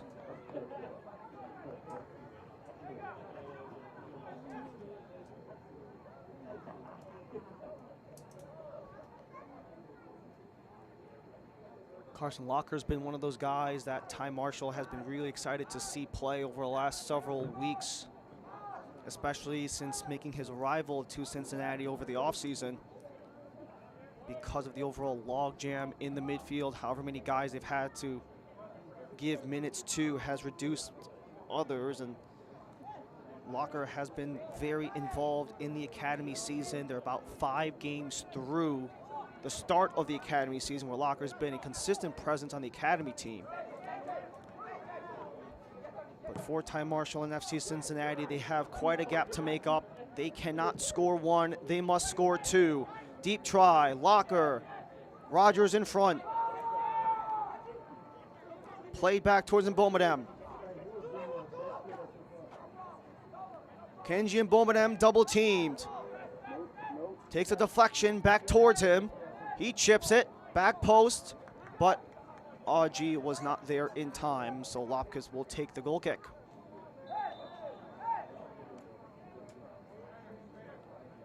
And Mbomedem was looking, you had both Ikoba and Aji, but the pass just goes awry for Mbomedem, who has been consistently one of the top goal scorers for Cincy. So as we continue to simmer down on this hot day in Highland Heights, Kentucky, we take a look at the standings once more. These are the pregame standings. These do not include the opportunities that have come in the last 80 plus minutes. FC Cincinnati, they are 6 points out of a playoff seed, 4 spots underneath Carolina Core, who occupy the number 8 slot. Although FC Cincinnati must win out to stay alive, one of those matches including a decision day game against Orlando City B, they're going to need a lot of help from NYC, Orlando, and Atlanta if they want to stay alive. However, Columbus Crew 2, you could argue, is the biggest upset on paper of the entire week because of how big of a struggle things have been for the Crew. And you can see there also a lot of what Cincinnati's undoing has been. They just have not been able to close out games in regulation. They would potentially tie Columbus, Crown Legacy, and Miami with the fewest wins in the Eastern Conference, with 6 between all of them. And for Columbus, they're trying to get out of the 5-win hole. They haven't won regulation since August 17th against Orlando City B, and also a 4-0 shutout against Inter Miami 2. With the last 2 wins for Columbus a month apart from each other. Chirilla shovels it, but 4-4 to clear.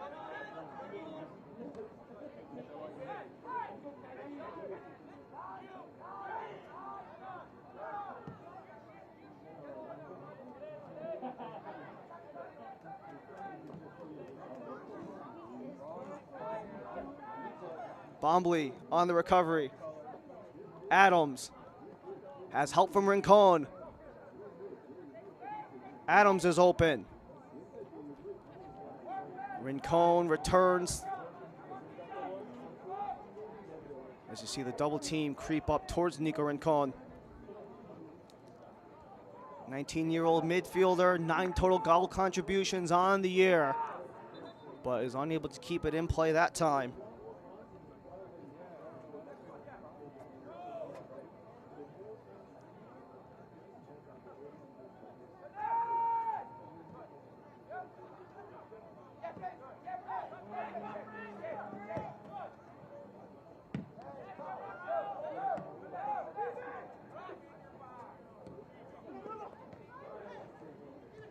Locker has an open lane. Here goes Ukamana. Lays it off. Chirilla's got 2, and we're tied, and Cincinnati remain alive.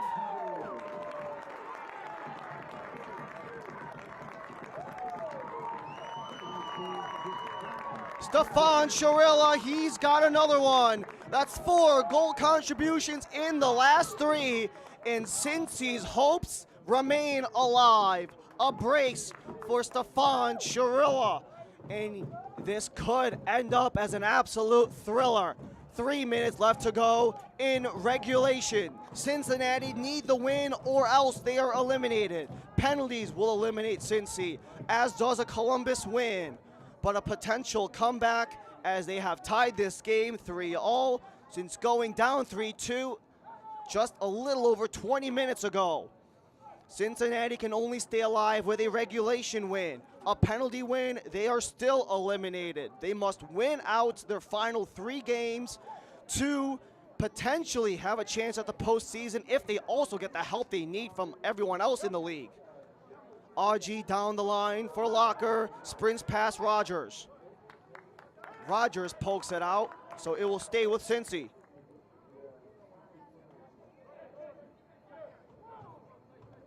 If you had a man that could potentially have a 2-year turnaround with Columbus Crew 2, Federico Higuain might be the perfect man to do so, as he has already seen the 2-year turnaround at his 2 years with Inter Miami 2, where they were last in the Eastern Conference in 2023, and were a top 3 team in the East in 2024 were Miami, largely with a lot of the same components. And when talking to Federico Higuain midweek, he just talked about having patience with a very young crew.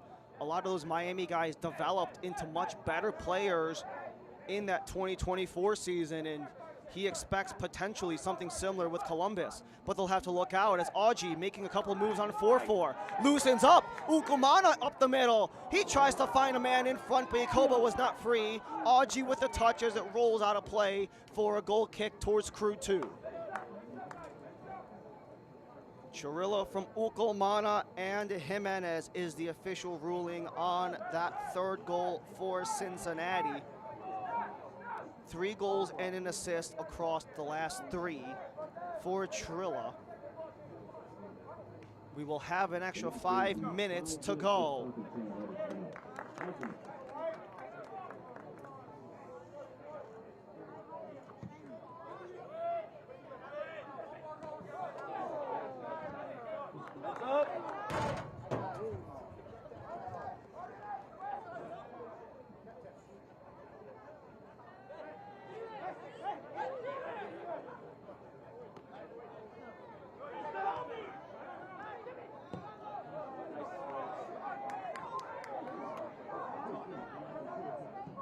Half a minute burned off of 5. Deep try, Larker to center, can't get to Ikoba.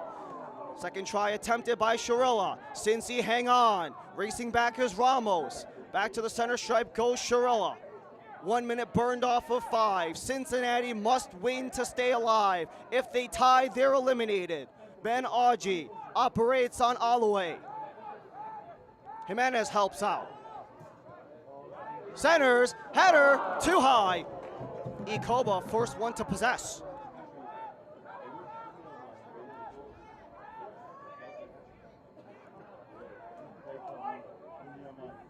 Andre Chirilla scoops it to center. Ferdinand disrupts, and Columbus will clear.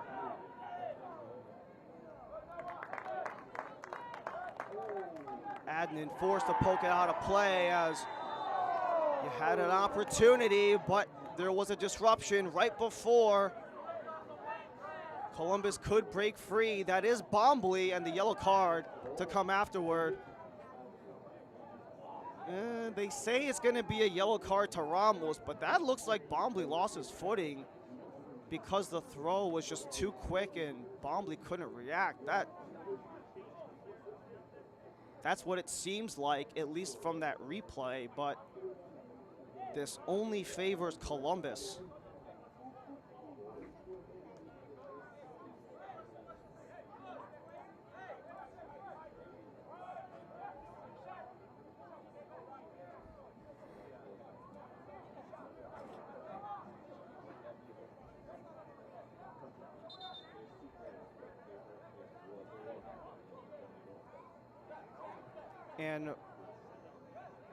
And right after that stoppage in play for the free kick, a player who was so stellar today, Prince 4-4, 2 assists on the day for the MLS Next All-Star MVP in 2025, 4-4-4.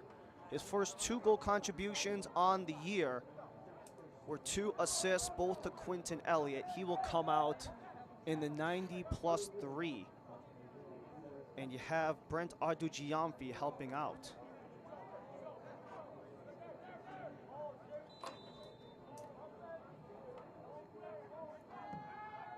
Rincon to scoop. Nothing there but a goal kick.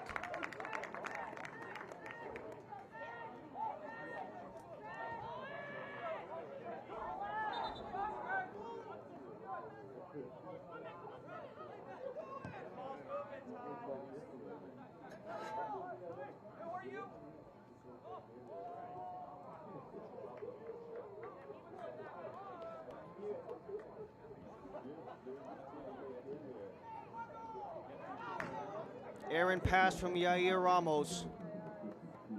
And Columbus are back quick with Kevin Bombley. Rincon pivots, just trying to eat away at this final minute for Cincinnati. Cincinnati's desperation rising. Bombley reaches ahead. Bombley in the box. He lost it.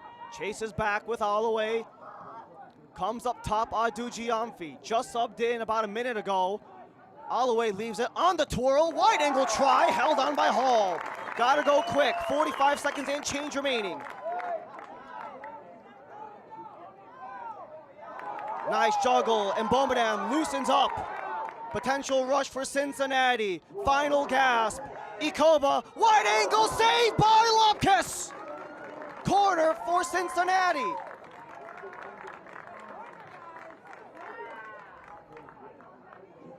We go end to end as that was the save made by Hall.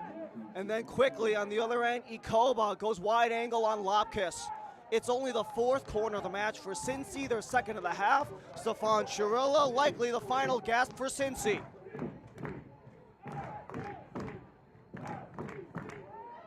Headed towards goal, scores! They score! Cincinnati come in the clutch! They hang on, and they keep their playoff hopes alive!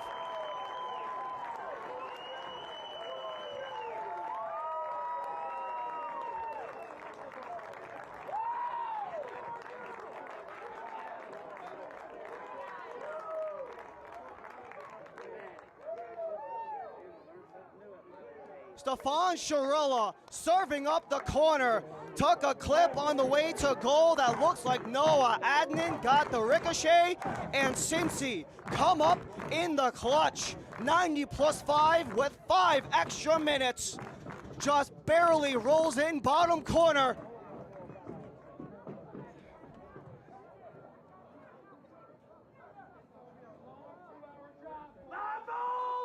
And Noah Adnan with the touch. Chirilla with the service. 2 goals and an assist for Stefan Chirilla, as this one's headed towards Hall but will roll wide. What a performance by the Romanian U18 international, followed up by the 2024 All-American by Quinton Elliott. 2 goals and an assist for each of them. However, the service by Chirilla would be the nail in the coffin for Columbus.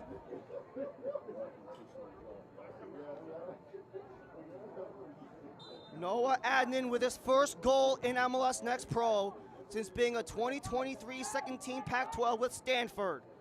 The 23-year-old center back comes through for Cincy. 4-3, we set 2 minutes beyond the added 5. Number 19 man, right? A comeback win in Northern Kentucky keeps Cincy's playoff hopes alive. Chirilla showing out with 3 goal contributions of 4 for FC Cincinnati as we look at our man of the match through 90+ minutes at NKU Soccer Stadium here in Highland Heights. It is the Romanian Youth International Andrei Chirilla, and what a showing he has had with 2 goals and an assist. This one was the goal that would tie the game in the 88th minute.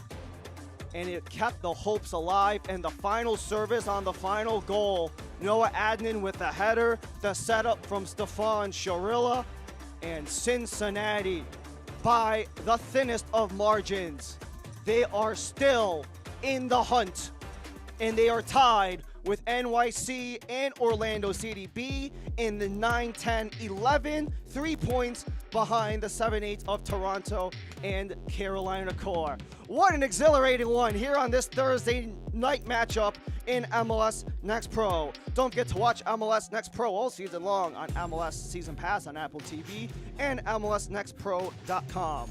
A busy one here at NKU Soccer Stadium, where FC Cincinnati come in the clutch. 4-3, they win, and they're still alive over Columbus Crew 2 as they take the win in Heck is Plausible.